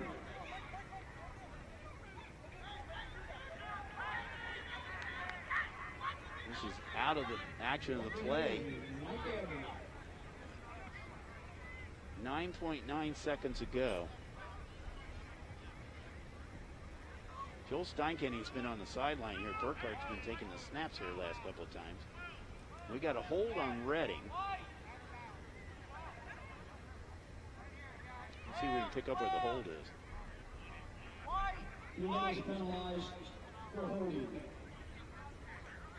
I think it came back there. I think it was Arnez. It was on number 7. That was Arnez Heron was held up for Finneytown. So all that action, the ball back at the 15-yard line. from the spot. Burkhart's still at quarterback. Burkhart's going to keep it himself. Comes around the left side. Burkhart inside to 10. And the ball time's going to run out. Reading is up 33-6 at the end of the first half. We will be back for second half action here in just a few minutes. Don't go away.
Looking for future leaders we can believe in? Look no further than the high school student athletes right here in Ohio. How to be effective leaders. It includes learning to listen, accepting responsibility, being a good role model, and it's about respect. The result, it transcends sports. It gives us hope for the future. This message presented by the Ohio High School Athletic Association and the Ohio Interscholastic Athletic Administrators Association.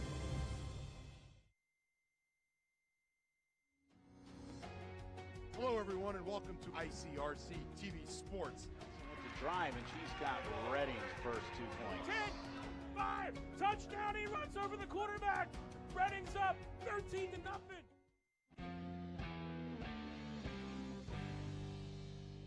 Question. When you walk into the boardrooms of the most successful companies here in Ohio, who do you meet? Answer. Men and women who played high school sports. Education-based high school sports give us more than athletes we can root for. They give us leaders we can depend on. Question. So where will we find tomorrow's leaders? Answer. High school sports. This message presented by the Ohio High School Athletic Association and the Ohio Interscholastic Athletic Administrators Association. Get it.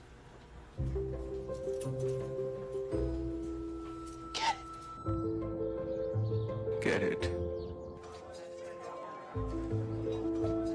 Get it. Get it.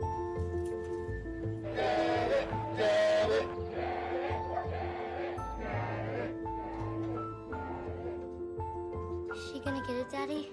She'll get it. Get it. Get it.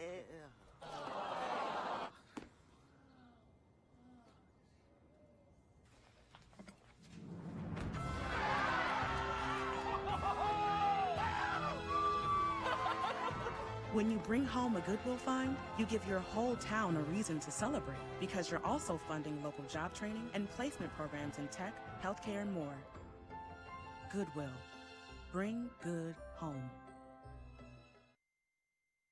There are 16 million children struggling with hunger in America. This is a serious problem, but one we can solve. Visit feedingamerica.org to help. Together we can solve hunger. Together we're feeding America.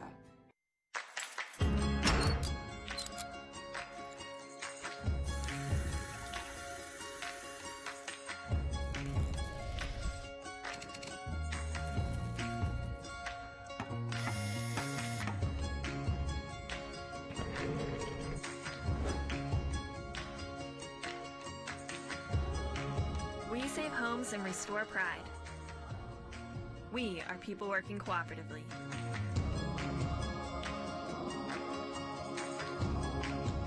Our typical client earns less than $14,000 annually and cannot afford the critical repairs they need to safely live at home, where they desperately want to be. Our services truly change lives, one repair at a time.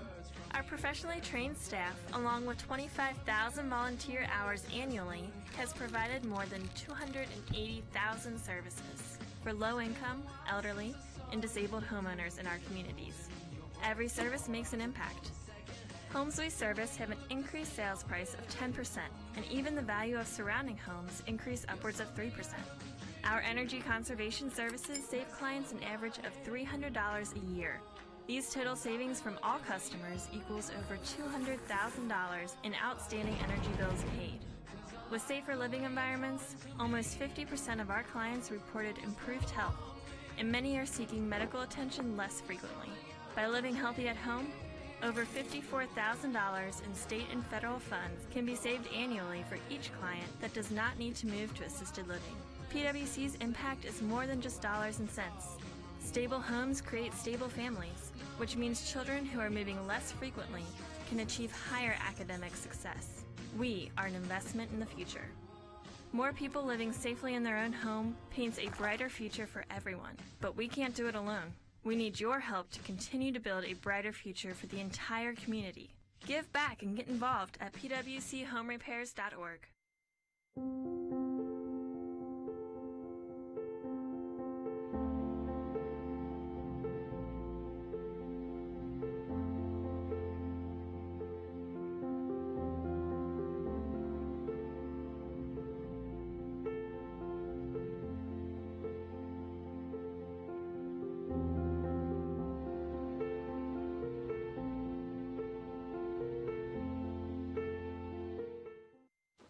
What to expect when you're expecting a teenager. Today we're talking about how to wake up your teen, and this works literally every time.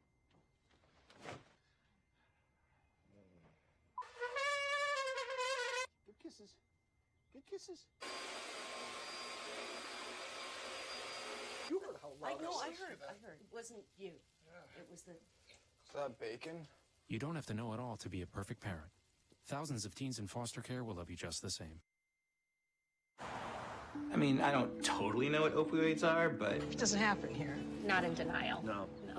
Our kids are way too busy. My son has good friends. Don't live in denial, Ohio. Talk to your kids about drugs, and they'll be up to 50% less likely to use them. I'll be right back. Hi! You think you're probably sober? Yeah. But you're thinking about taking the back roads home, just in case. If you're probably sober, then why would you do that?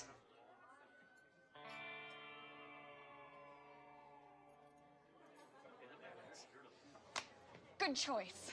Probably okay isn't okay. If you see a warning sign, stop and call a cab, a car, or a friend. That's a full glass of wine. I'll be chatting you later. It's a beautiful day out here. Sunny today with light breezes, giving way to clouds in the afternoon. We could see some light precipitation to moderate precipitation later on, followed by powerful storm-like conditions. 90 miles per hour winds are expected. Authorities are asking everyone, stay indoors. Come on, that's it. Let's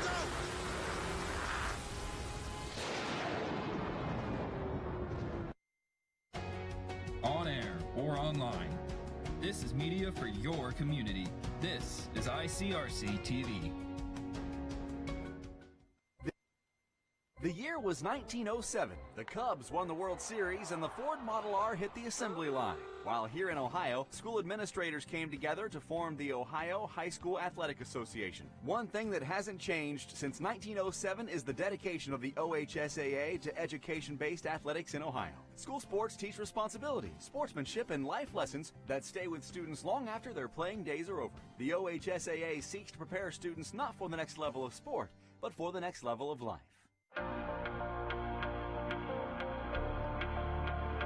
I just wanted to play. I just want to play. I just want to play. I just want to play. Play. Play. Along the way, I'm learning Sportsmanship. teamwork, how to work hard, How to work hard. Discipline. hustle, Sacrifice. how to be a leader. Dedication. I just want to play. And along the way, I'm learning to put the team before myself. To put the team before myself. How to be a student. How to be a student. I'm learning to set a good example, How to work hard. to accept responsibility. That I represent my community. That I represent my community. I just wanted to play, and look where it took me. She's done it! Gianna Bartoletta has done it! From Elyria, Ohio, now an Olympic gold medalist.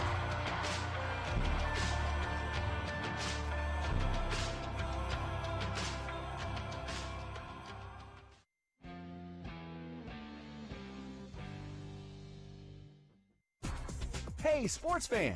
Did you know the OHSAA is among the national leaders in social media?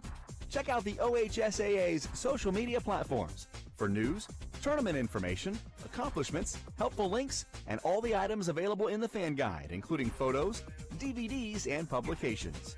Check out OHSAA Sports on Twitter, Facebook, Snapchat, and Instagram. And who knows, you may be the next featured face. Yo, Scott. Hey. I'm heading out, man. You want to ride? No, I got my car, but I actually really need to go to the bathroom. You know what? I was just in there. The line is like 10 people long. You know, I think I'll just...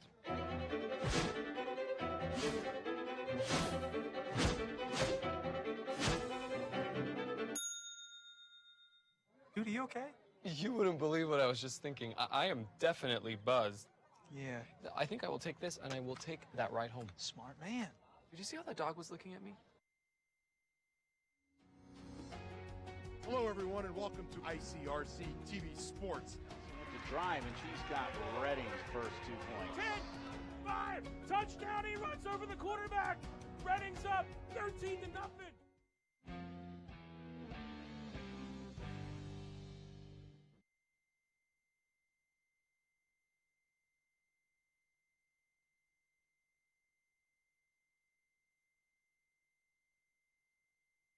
$13-0. They are up 33-6 in this first half. Yes, that's only the first half right now. And the big story has been Joel Steinkenny. 4 touchdown passes, 3 of them to Ty Westlake. Ty Westlake, as we said before, a Princeton transfer to Reading. And he has made the most of it in this second game of the season here for the Blue Devils, as he's caught 3 touchdown passes tonight. His other one was to Casey Hinton, and then so that was Reading's touchdowns here tonight. And of course, Caleb Emery had a 7-yard run. That was the other touchdown for the night. So the one lone score for the Finneytown Wildcats was a big one, though. It was Ryan Sycam, an 80-yard run from scrimmage. And that was their worst field position of the half. They were at the 20-yard line, but he made the most on one play as an 80-yard touchdown run for Ryan Sycam, and that's Finneytown's only score. They missed the PAT, and we see Coach Miner going up. I'm going to just tell Coach Miner that the race is on Sunday. It's on Sunday. So now, you know, this does mean nothing to the rest of you people. But Ken Miner and I are in now you ready for this? You've heard of football, fantasy league, baseball fantasy league. How about a NASCAR fantasy league? Ken and I are in a NASCAR fantasy league. So, and it's run by former teacher, athletic director, and coach at Reading High School here, Rick Elliott. For you people who are listening to this game, there's a blast from the past. Rick Elliott is here for many, many years at Reading High School. Of course, Patty Elliott was the school nurse here. They both were retired and living, split their time between Tennessee and Florida. So, yes, we're in the NASCAR Fantasy League. Coach Miner and myself. My gosh. What is the world coming to here? So, at least it's going. At least the sports are going here. Yes, our next race is Darlington. First race of the playoffs here. We might be talking NASCAR before it's all over tonight. Well, as we said, Finneytown won the toss, elected to receive, so that means the Blue Devils are going to start the second half with the ball and with the lead. Now here's the way it works right now. If the Blue Devils score another touchdown, actually if they even score a field goal, we will go to a running clock. And we'll stay a running clock as long as it's 30 points or more by one team. So just to let you know, that's how that rule works. There's the kickoff. Is Emery. Emery takes it at the 20-yard line, 25, up to about the 28-yard line before he is wrestled down. So he picks about 8 yards. So Redding's going to go to work here. Mitchell Burkhart was the quarterback the last few plays of the first half. Let's see if Joel Steinkenny, he is back on the field again. Burkhart will go back as a receiver.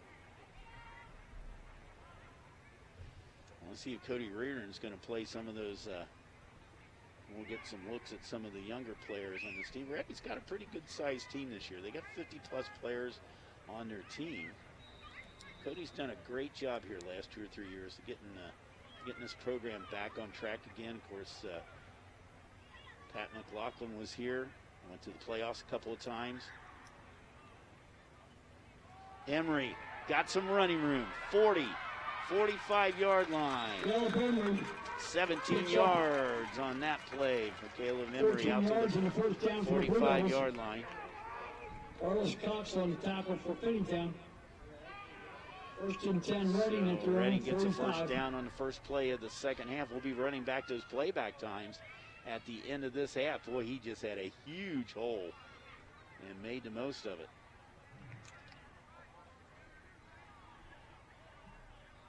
Steinkenny with Emery next to him.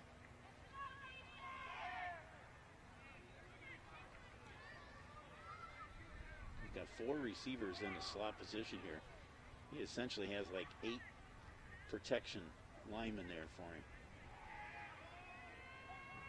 And there is Emery off to the races again. He's got a first down and more into the 40 down to about the 36-yard line. I would think it would be safe to say that Caleb Emery is, if he's not at the 100-yard mark, he's got to be pretty darn close, but I think he's over that 100-yard mark as far as rushing goes. So it is now first down for Redding at the 38-yard line. 2 plays. It's been Caleb Emery all the way.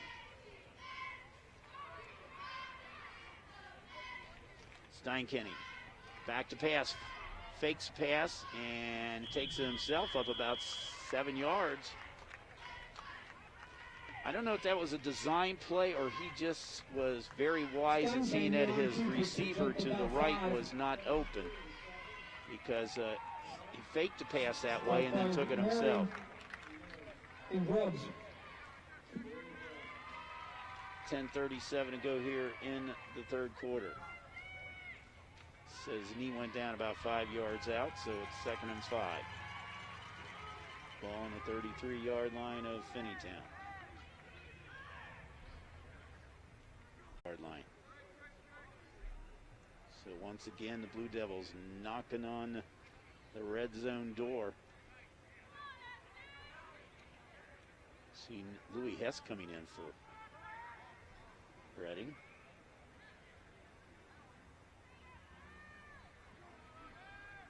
Steinkenny give to Emery. Emery finds running room. 10 down to the 10-yard line, inside the 10.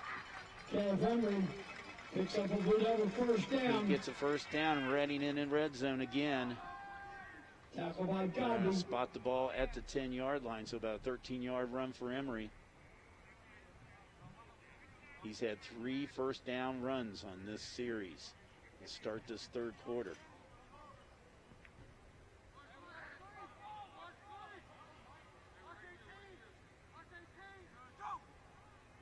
Steinkenny, hard count, now looking around the bench for a play. Gets a new play called in. Give is to Emery inside the 10, down to about the 6-yard line. He's picked up about 3 or 4 yards on that play. Caleb Emery is 5'9", 170 pounds. 5'9", 170. He's hard to bring down. Might have been a little bit shaken up in that play. He's coming out.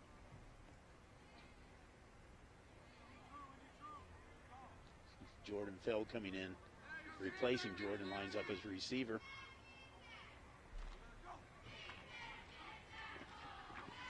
And the give is to number 28. That's Hensley. Michael Hensley, senior. He's a running back.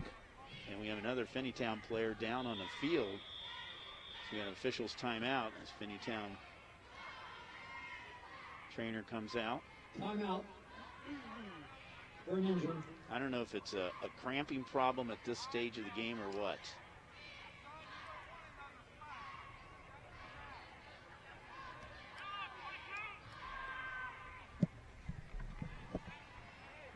That looked like to be we value the health and safety of each and every one of you. Didn't see what player number it was. And also these athletes, officials, and everybody around.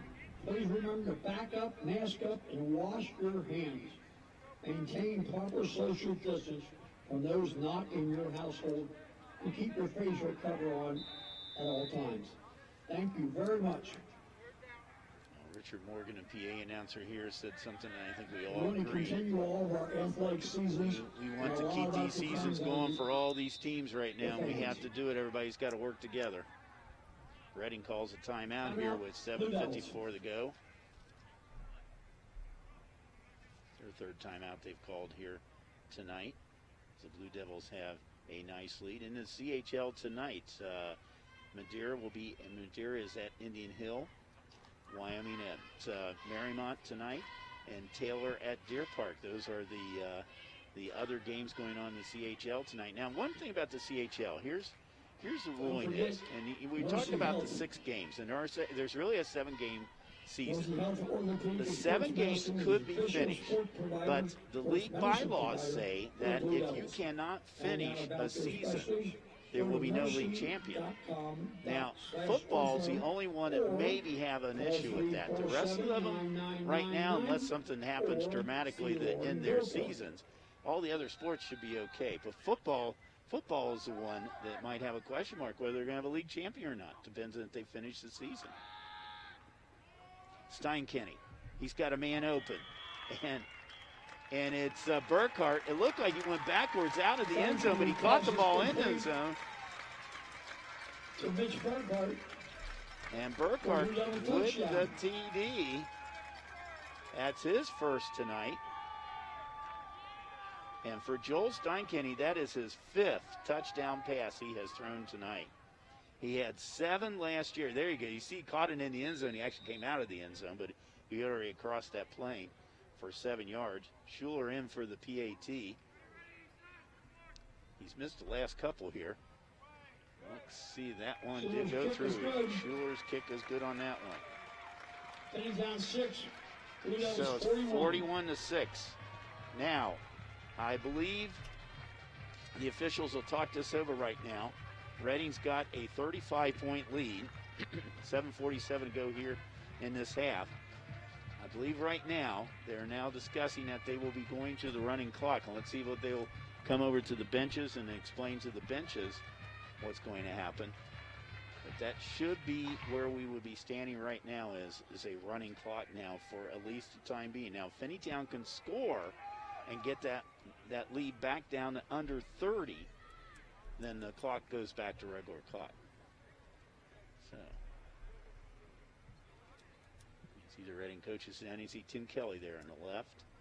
Tim, of course, state champion wrestler from Reading. He also helps Dick Engel with the wrestling program here at Reading. It's been so successful over the years, and one of the top wrestling programs in the Cincinnati area for many, many years, and largely due to Coach Dick Engel.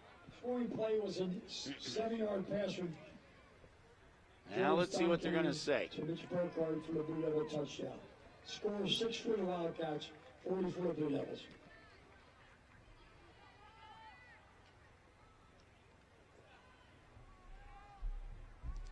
40-6. I believe I said it was 41. It's 40-6. Still a 34-point lead. I remember it could be right. Could it be 35 points? Maybe not. I don't know. We'll see if the clock runs or not. Schuler with the kickoff now. Little squib kick, and it is going to stay in bounds. And Finneytown player picked it up was Juwan Kemper.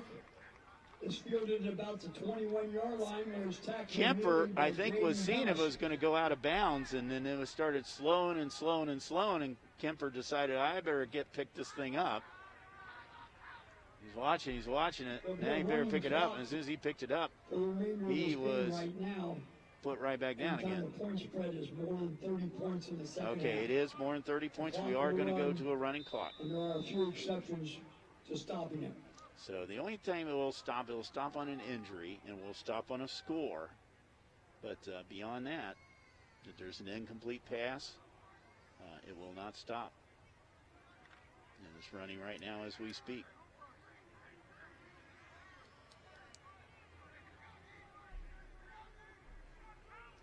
$40 points that Reading has racked up has been their most in a couple of years, if not more. And that is intercepted and ran into the end zone, and touchdown, intercepted by Kirby Logan. One of your defensive linemen, Logan. The ball was tipped a little bit, and Logan picked it up. The play was a 21-yard pass interception by senior Logan Kirby. Yeah, they'll call it an interception. So Kirby with the interception, and Kirby with a pick six, the senior. How about that? Is he going to remember this senior night? That's for sure. A pick six, 21 yards for Logan Kirby. Zach Schuler back on the field again now for an extra point. I thought it might have been tipped a little bit, but Schuler for the point after. Oh, look at that acceleration down there for the Reading Blue. I would say that was Logan Kirby's first varsity touchdown. Schuler kick up, good. Kick is good. 6 for the Wildcats, 47 for the Blue Devils. 47-6 now. Reading has tacked on 6 more. And Schuler's PAT is good. So we got a pick six. 5 touchdown passes by Joel Steinkenny. 3 to Ty Westlake. 1 to Casey Hinton, 1 to Mitchell Burkhart. Throw in a Caleb Emery 7-yard touchdown run. And Caleb Emery has picked up a lot of yards in between there. It has been a good night for the Blue Devils. 47-6, 6:52 to go. Now, the clock is stopped right now because it does stop on a score. But as soon as the players get back on the field again, Bob Eckert will signal for that clock to start going. This is not the second game of the season that Coach Gerald Warmack wanted to see for his Wildcats. Gerald, of course, is also the athletic director at Finneytown. I'd like to thank him for his help in getting prep for the game. And, of course, thanks to John Payne over here at Reading. John, now we haven't found him on camera tonight, but John has a great outfit that he wears to these games. And if we can find him, he'll be easy to find for the camera personnel if they want to try to do it. He's got pants with hearts all over him. It's hearts for his seniors tonight. That's what he told me before the game. But thanks to John, he's always been great over here to us. All right. Our camera personnel have found him. So we'll see him up there in a second. There's a nice high kick there. It looks like it's taken by B. Hannon at about the 30-yard line. That's where Finneytown will go to work. And there he is. This man's got the best wardrobe, I think, in the city of any athletic director. So he won't come out and talk to us, so he's very shy as far as that goes. But John Payne, you're the best. Thanks a lot, Guy. Thank you for all your help here and hosting us here at Reading High School. Easiest guy to find in the stadium. And he's got to be happy tonight on this senior night for the Blue Devils, as they are running up a boatload of points here.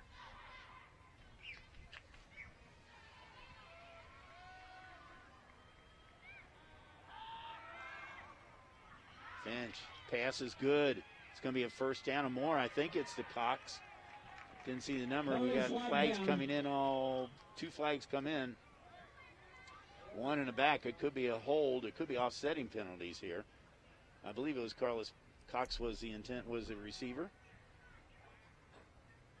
Roger Bacon, 42, CHCA 7.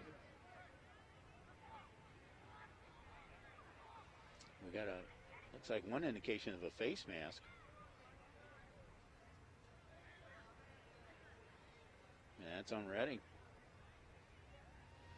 So that'll put you a few more yards onto this play for the Finneytown Wildcats. We'll see if we can catch it here. That might have been it right there. Yeah, you see how his head went back on that. Finneytown at the 48-yard line of the Blue Devils. That looks like that was the freshman, William Martin.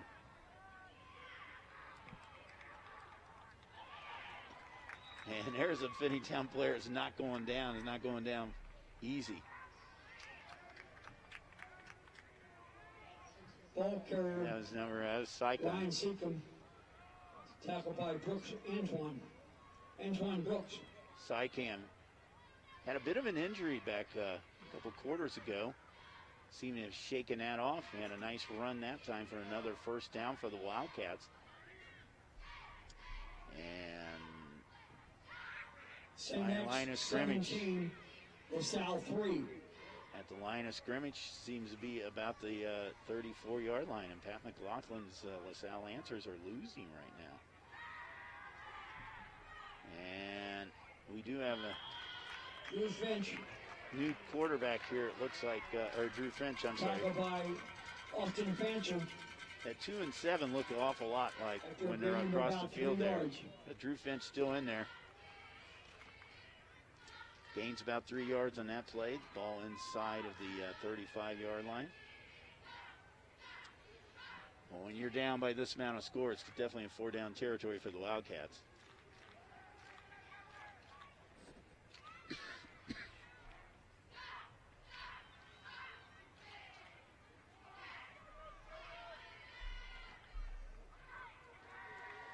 Finch over the middle. That was to Martin. Martin's breaking loose.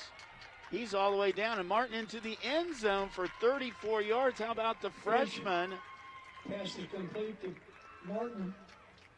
That's his second touchdown pass of the season for a Drew Finch to Martin. And for Martin, a freshman, how about this? That's his second touchdown of the season. Finneytown has scored 4 touchdowns this year. Martin has scored half of them. So with 3:11 to go, they're going to go for the extra point. Allie Himes. Kick is up, and it is. Penalty flag down. We got a penalty flag down, so let's see. What's it going to re-kick it or what? Everybody's kind of holding here for a second. Kick was no good, but there's a penalty on the play.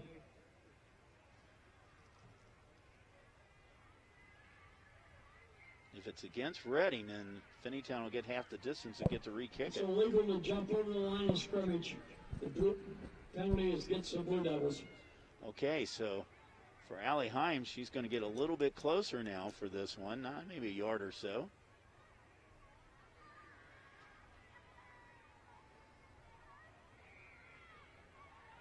Her holder is Drew Finch.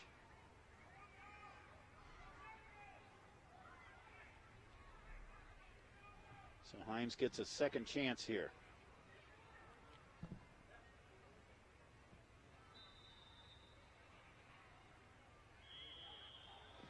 Himes might be a little bit closer. Offsides on Reading.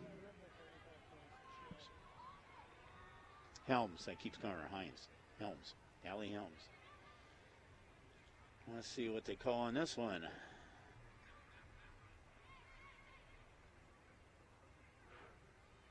I tell you what, Blue Devils are awful anxious on a PAT kick with a 35-point lead. But, you know, you teach your players to be aggressive, no matter what. Now what happens?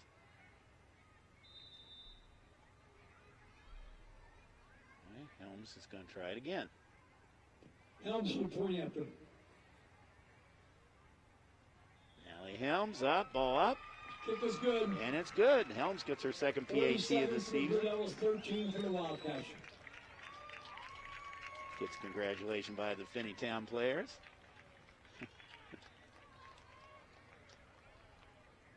So the senior Helms gets her PAT and now gives Finneytown a 13 points, 47-13. They scored 13 points last week against the Madeira Mustangs. 13 points tonight. All right, well, we're still at the running clock now once the play gets started again, because it's still it's now down to a 34-point lead for Reading.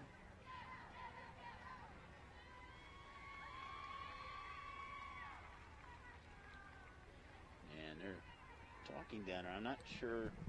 The Reading coach has his back to us, so I'm not sure who it is.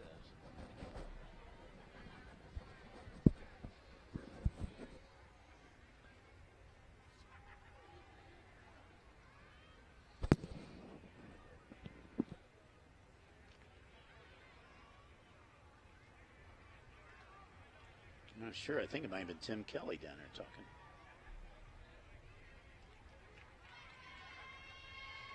All right, here we go. There cannot be a Reading sporting event without a train coming by the stadium. That's from my experience of coaching here for 21 years. Belden, Burkhardt back. Nice kick by Longbonds. And Feld with the run back. He's got a nice run back. Feld into Wildcat territory. Feld picked up about 40 yards on that.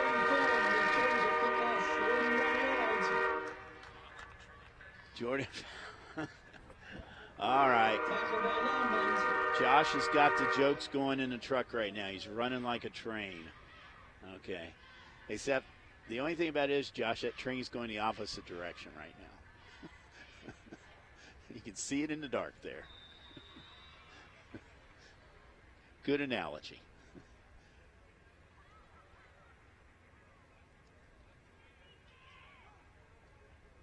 Stein Kenny still in his quarterback.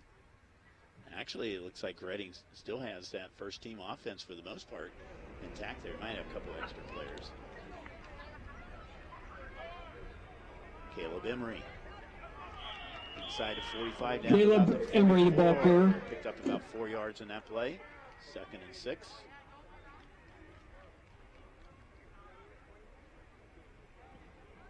Tackle by Marvin Seacom. Gained him about 4. Ball is spotted just inside the 45-yard line of Finneytown.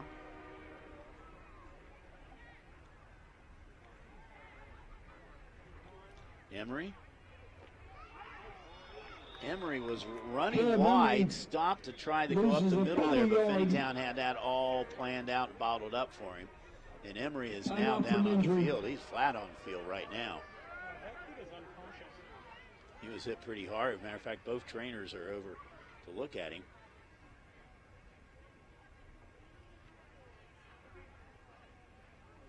Reading players over on this side kind of kneeling down and waiting, and so is Finneytown players. A couple of Finneytown players are kind of limping there. Coach is now coming out.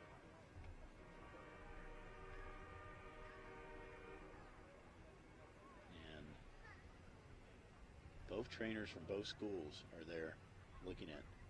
Yeah, he was Mr. already Henry. on the ground, kneeling. He's coming up now, so.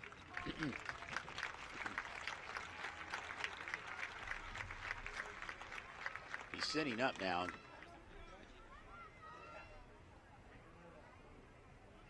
All right, Josh is going to show us a replay.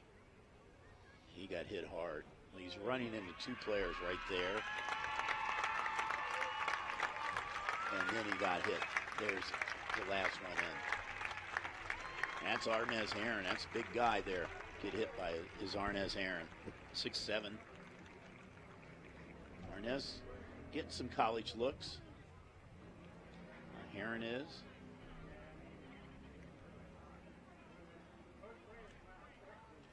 So is Drew Finch. He's getting some looks. Kale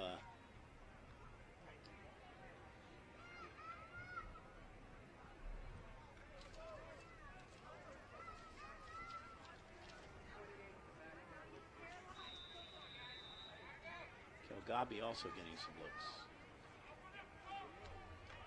And running back Michael right Hensley now back is Michael there. Hensley. Picks up about 4 yards. So Junior Hensley is in the game here as Emery is Well, over. from the Emery's stop. sitting on the sideline right now. I think he just really got the wind knocked out of him when trainer were there talking to him a little bit. He's getting those questions like, what is today? What's your name? And an official's timeout because we have a Finneytown player down. Official's timeout. I really, right now, I think it's more of a cramping thing at this point in time. You can see where the trainer is talking to him right now.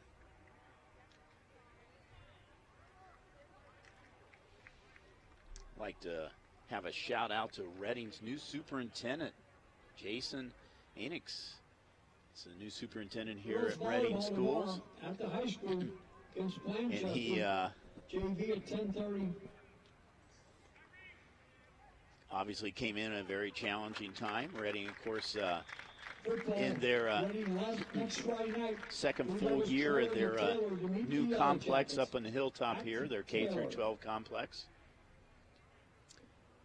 A lot of schools are doing different things. Reading's doing kind of a split schedule and kind of a mixed thing with online and at school. Here he has punt formation. Hess with the punt. And that's Reading's first punt of the night. Louis Hess punts it out of bounds. The Indiana punt went out of bounds. And it went out of bounds At at about the 13-yard line. So that's about a 28-yard punt, and that's what Hess has been averaging, around 28.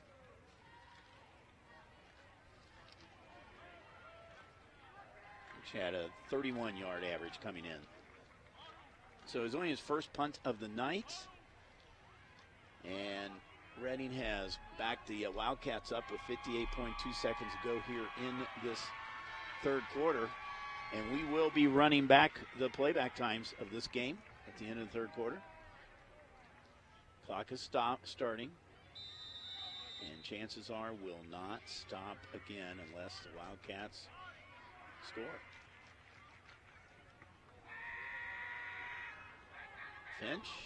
Finch going to take it himself now. Finch up to about the 20-yard line, about a 7-yard run for him. Reading is starting to bring in some of the other JV players here. Brooks in on that tackle. The clock's running down. Under 20 seconds to go.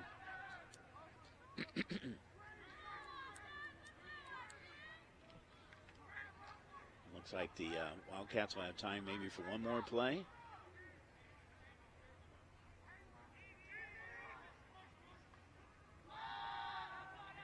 Give us a side cam. He does not get back to line of scrimmage. Time runs out here in the third quarter.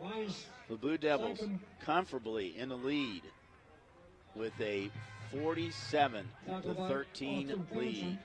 Quarter comes to an end, 13 for the Wildcats. All right, we're going to run back those playback times to you. You're going to watch them come up on your screen right there because I know Josh is in the truck and he's punching all those little buttons and everything, and you stare long enough, you're going to see the playback times coming up here.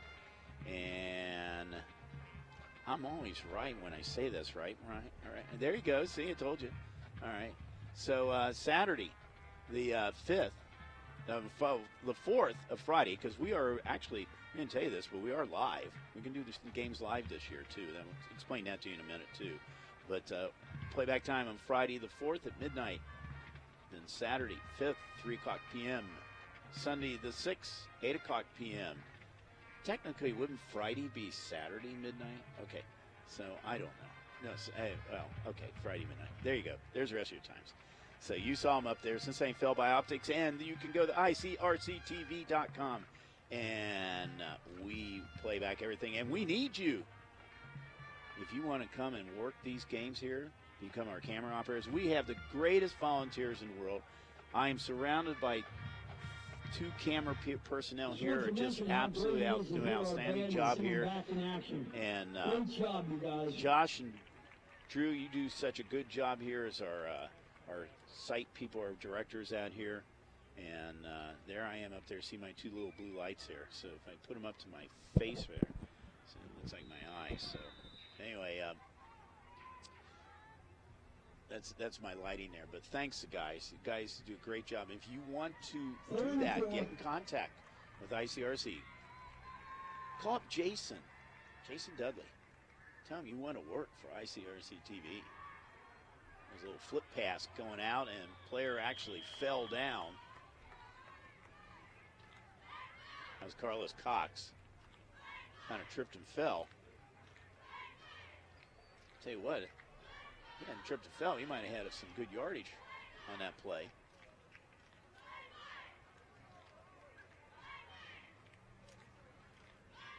Looking out there right now to see if we see Drew Finch still in the ball game. 4th and 8 for Finneytown.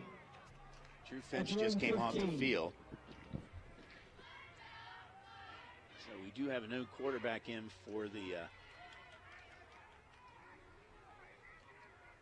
and that looks like number 10. That would be Dewan Kemper.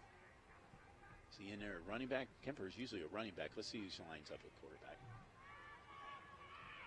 I think Sycam might be at quarterback right now. Oh, actually, it's punt. Never mind. Doesn't matter who's in at quarterback. Penalty, we had to delay a game. And I push it back 5 more yards. So he's punting from the line of scrimmage was 15, now it's 10. Finneytown penalized 5 yards for false start. It's called a false start. Caden Longbonds is now in the end zone.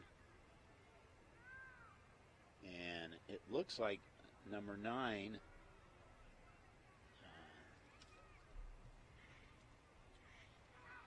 Martin Muzowski, is back.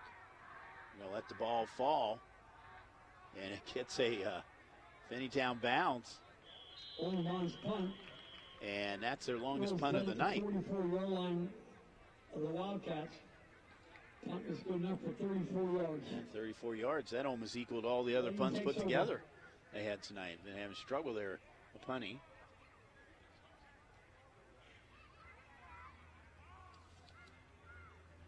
And that's Martin Miloski. Martin's a sophomore. So I think we're going to see a lot of different players here as we get going here at 9:49 to go here, and the clock is going to start here. I think the clock's going to start. The clock has not started, and the official wants the clock started. Back from the Blue Devils, number 17, Vincent Edichico. And Vincent Edichico is now a quarterback for Reading. Chico's brother was here a couple years ago. He's a pretty darn good ball player. Now it's time for younger brother to start shining here. Michael Hensley with the carry. Tackled by Olaf. Vincent Edichico is a 5'11", 165-pound sophomore. Looking back down here at Caleb Embry, had him there for a couple minutes here. Don't have him again.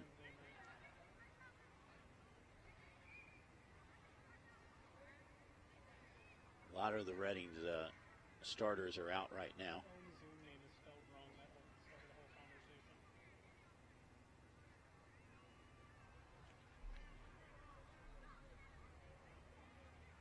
Eddie Chinkle. The give is to number 6. That's Antoine Brooks. Antoine Brooks is a sophomore, 5'11", 155-pound sophomore. Penalty flag on the Blue Devils. Freeman on the tackle for Finneytown. I see the clock stop, but I'm not sure. Does it stop on a penalty? I don't know if it even stops on a penalty.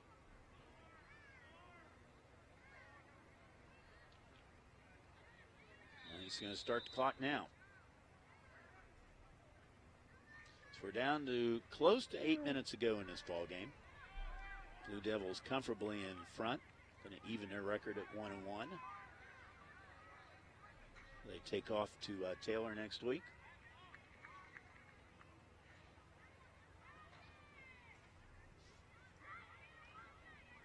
Finneytown will be hosting Deer Park. Brooks Walker picks up about 9 yards. Antoine Brooks picks up 9 yards, enough to get almost back to the line, the original line of scrimmage here with a third down now and about 11. And 12.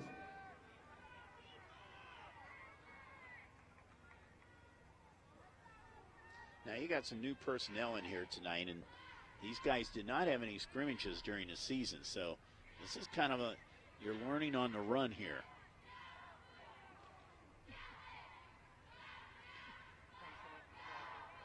Fedorchenko calling another play right now.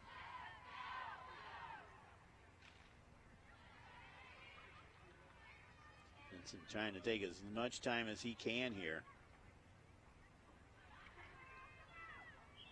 Brooks is about carry. Picks up about 3 or 4 yards. It's going to be fourth and long. Let's see if the Blue Devils going to go for it. No, they're going to they're going to kick it.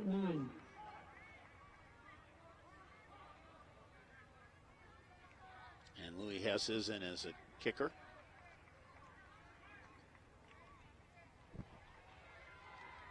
Well, his first punt of the night was the last series, so it's now 2 series in a row that Louis Hess is punting. Louis Hess in punt formation.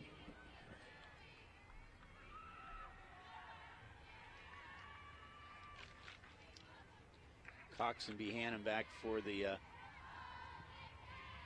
that one's a pretty good punt.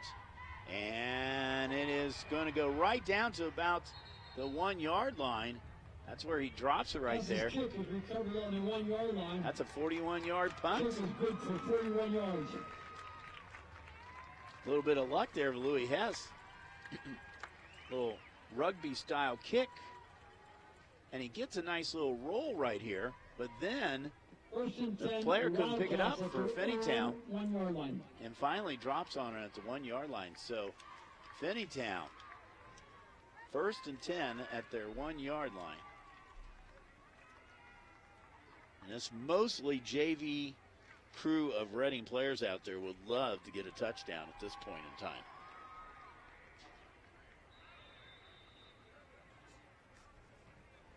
Yeah, we have a whole boatload of new people out there for Reading. And there's the pass. Finch was rushed. They're saying he was rushed out of the end zone. I don't know if his... flag down. I think the Reading players thought he might have been out of the end zone, which would have been a safety. Let's see what happens here. No. Oh, great camera work right there. His knee was down, but he was in the...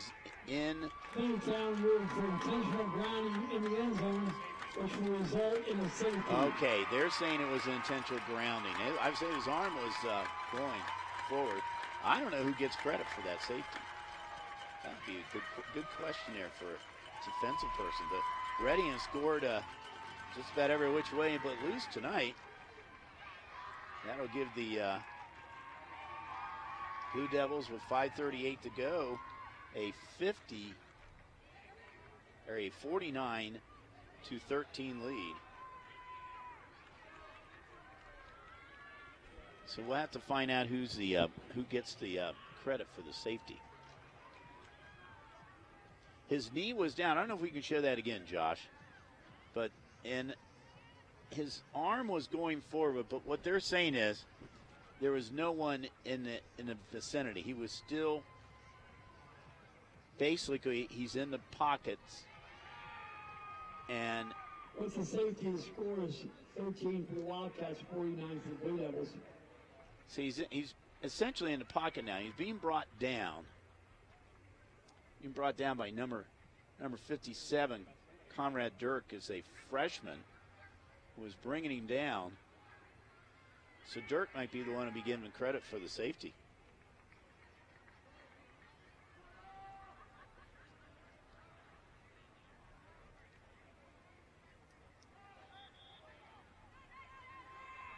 Okay, so you see his receivers have gone out, and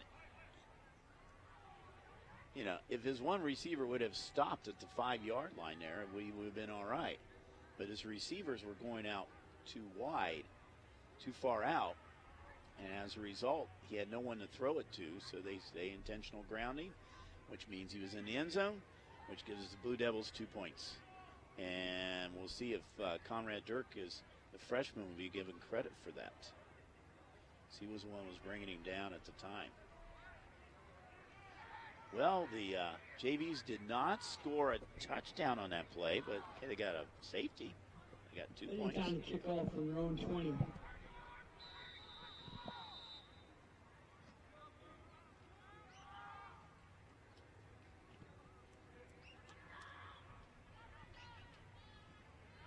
there's the kick.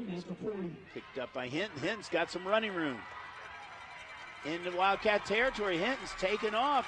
Is he going to get to the end zone? He did. He scores. And Casey Hinton adds to that total. Casey Hinton returns the kickoff 60 yards. They're going to call it 60 yards for Hinton. For a Blue Devil touchdown. And for Hinton, that's his second TD of the night. First one came on a pass from Steinkenny. This one on a kickoff return. And Reading now has put up 55 points on that scoreboard.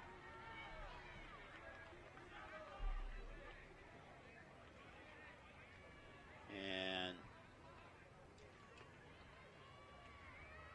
trying to get the personnel out on the field that should be out there right now.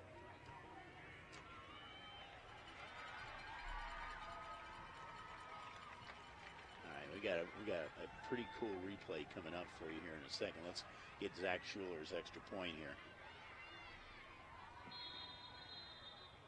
Delay a game on the Blue Devils. Yeah, Reading has delay a game, so 5 more yards back for Mr. Schuler. You might as well get a little field goal practice in here tonight, Zach. Ball at the 15-yard line, so this will be a 25-yard PAT. Bengals. Blue Devils penalized 5 yards. And they're still trying to get personnel in. They only had 10 personnel to begin with on that play. Now they got the 11 in. Schuler, let's see, up. It's long enough, and it is good. It is good. Zach Schuler. PAT is good. 56 for the Blue Devils. All right, here is. All right, Hinton picks it up. Okay, yeah, well, he was right. Richard Morgan was right. It was 60 yards. Hinton just runs right through Finneytown. There's Burkhart. A couple other Reading players right there, and look at the reaction on the bench. I believe, I can't tell when the mask right there, but I believe that's Timmy Kelly. As a matter of fact, that kind of acts like Timmy Kelly. And Kim Miner has now just come out of the press box up here, so he's done for the night up here as far as running back goes. Yeah, that's Coach Kelly. Coach Kelly, I remember Coach Kelly when he was in high school. He can get a little bit excited there, so and I don't blame him. You see Coach Denny also there. So 5:15 to go in a game that is supposed to be a clock running is really been a slow game. That's because Reading keeps scoring. They've scored on a pass. Steinkenny pass, his 5th of the night. Logan Kirby is pick 6. We had a safety. And now Casey Hinton's kickoff return. Big night for the Blue Devils there. You see Mary up there on camera. We got our people up there. There are camera operators there. We said these people just love what these people have done here on our crew. They do such a great job, Josh and his cohort Dean. They do such a great job here of coming out. I said, if it wasn't for these great people, I'd be sitting here talking to myself. Carlos Cox has a nice run back here on the kickoff return the other direction. Finally brought down into Blue Devil territory. Carlos Cox picks up probably about 45, 50 yards on that one. 30 yards. I call it 30, but I think it was more than that. To the Blue Devil 45. First and 10, Finneytown at the 45. I think Mr. Morgan was right on that one. It looks like about 35 yards. But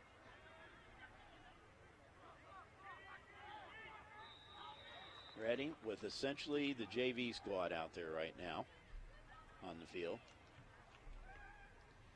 who have already been credited with a safety now.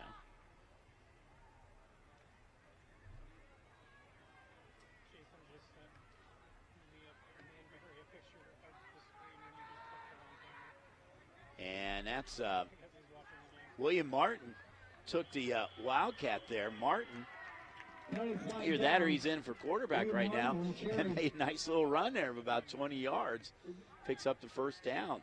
I tell you what, that freshman is something else here. Gerald Warmack's got to be pretty excited about this young man. As he said, William Martin, 5'6", 160-pound freshman for Finneytown. It's been 2 games of his varsity season. He's made his name be known already to the Wildcat faithful. Unfortunately, it's coming back here because of the penalty on Finneytown. But nevertheless, I am very impressed with this Mr. William Martin.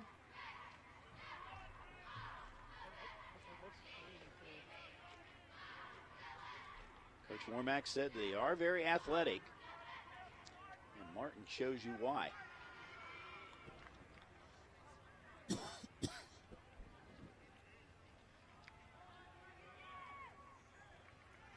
Sycam.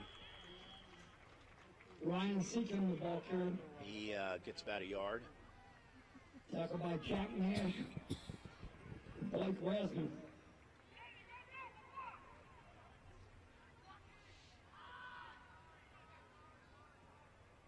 So we're down to 3:33 to go in this game. The longest running clock game I think we've had in a long time. Mainly because that clock has been stopped 4 times because of scores. 5 times if you count Finneytown score. And that is a fumble. And it is picked up by the Blue Devils. Couldn't see the number right there. Blake Rasner, freshman, recovered the fumble. A snap. The Finneytown player is down. And once again, trainers from both sidelines come in. Looked like a bad snap, but Blake right on top of it there with the fumble recovery. Tell you these, you talk about William Martin, what he is doing for Finneytown. His Redding's freshmen are putting on a bit of a show here tonight too. We're going to step out here for just a moment here. We'll come back for the conclusion of this game tonight. Don't go away. On air or online, this is media for your community. This is ICRC-TV.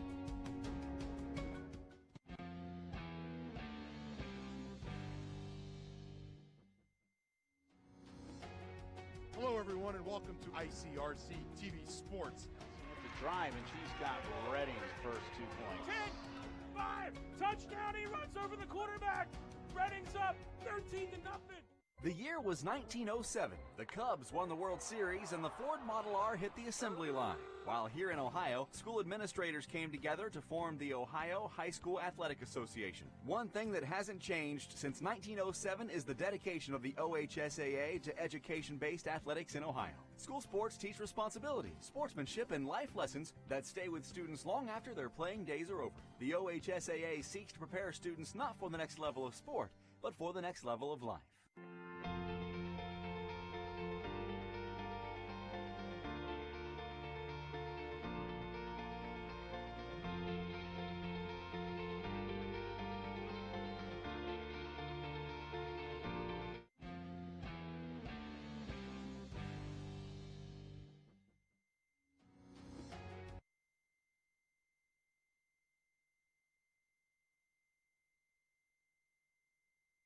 Far side around there, but I believe it was Ryan Sycam again with the injury. It'll be his second one of the night.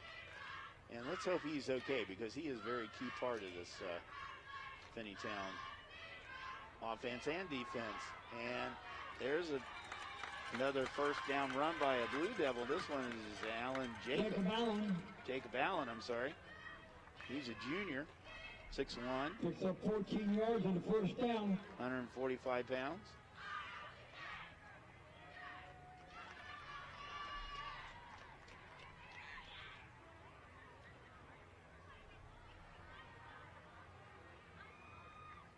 Well, I'll tell you what, I want to say kudos to this Reading offensive line tonight for the protection they had of Joel Steinkenny. We'll run down those names in just a second here.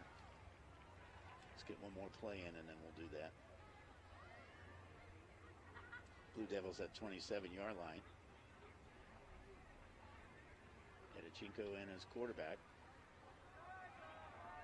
Give us to, I believe that's Brooks.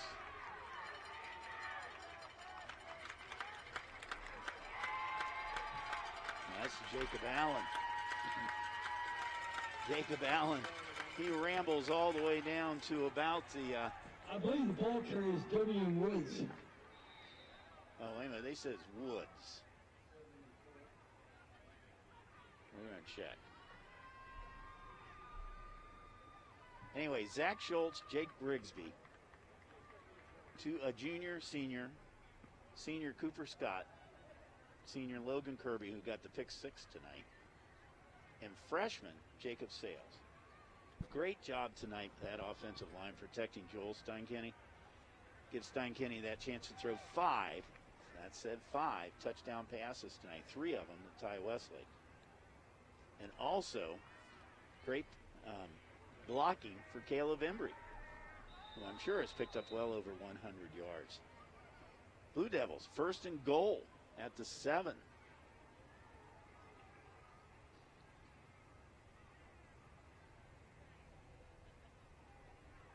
Edichenko taking all the time in the world here. He's not quick snappy. He's watching for the countdown, the seconds ago. And is that a touchdown or not, or is he close? Damian Woods, ball carrier, gets down to about the 2-yard line. They say it's Marion Woods.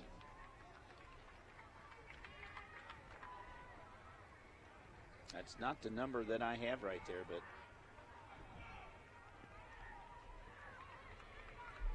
Demarion Woods is a freshman.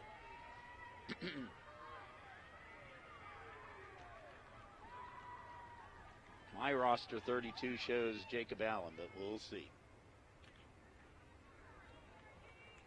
Ball at the 3-yard line, 33 seconds to go. They have a chance for one more play. And he's getting a countdown of 5 seconds here to go. And they do a Wildcat here. And brought down, and that should be the final play of the night. Woods down about the 1-yard line. So that's going to be it. The Blue Devils, big win here in week number 2. Coming out with 56 points against the Finneytown Wildcats. Going in, it's 13 for the Wildcats, 56 for the Blue Devils. Next week, that Taylor High School. You know, interesting enough, and this is not a stat that Finneytown would like, but they have lost 2 games this season by the same score, 56-13. That's the score from last week. The big players tonight for Reading, there's lots of them, but Joel Steinkenny, a career performance tonight, 5 touchdown passes. Ty Westlake caught 3 of those. Jacob Emery well over 100 yards. He gets a touchdown. And then a scattering of things. We had a kickoff return, a safety, a pick 6. We had it all tonight here as the Blue Devils moved to 1-1 on the season. Finneytown drops to 0-2. Well, we have made it through 2 weeks of ICRC football. Let's hope we make it through a lot more weeks because we got a lot of great games coming up for you. Our other game tonight, remember, is Sycamore at Princeton. You can see all of it online. Cincinnati Bellfly Optics, and of course Spectrum TV. For the entire ICRC crew, this is Bill Brett saying goodbye from Veterans Stadium in Reading, Ohio.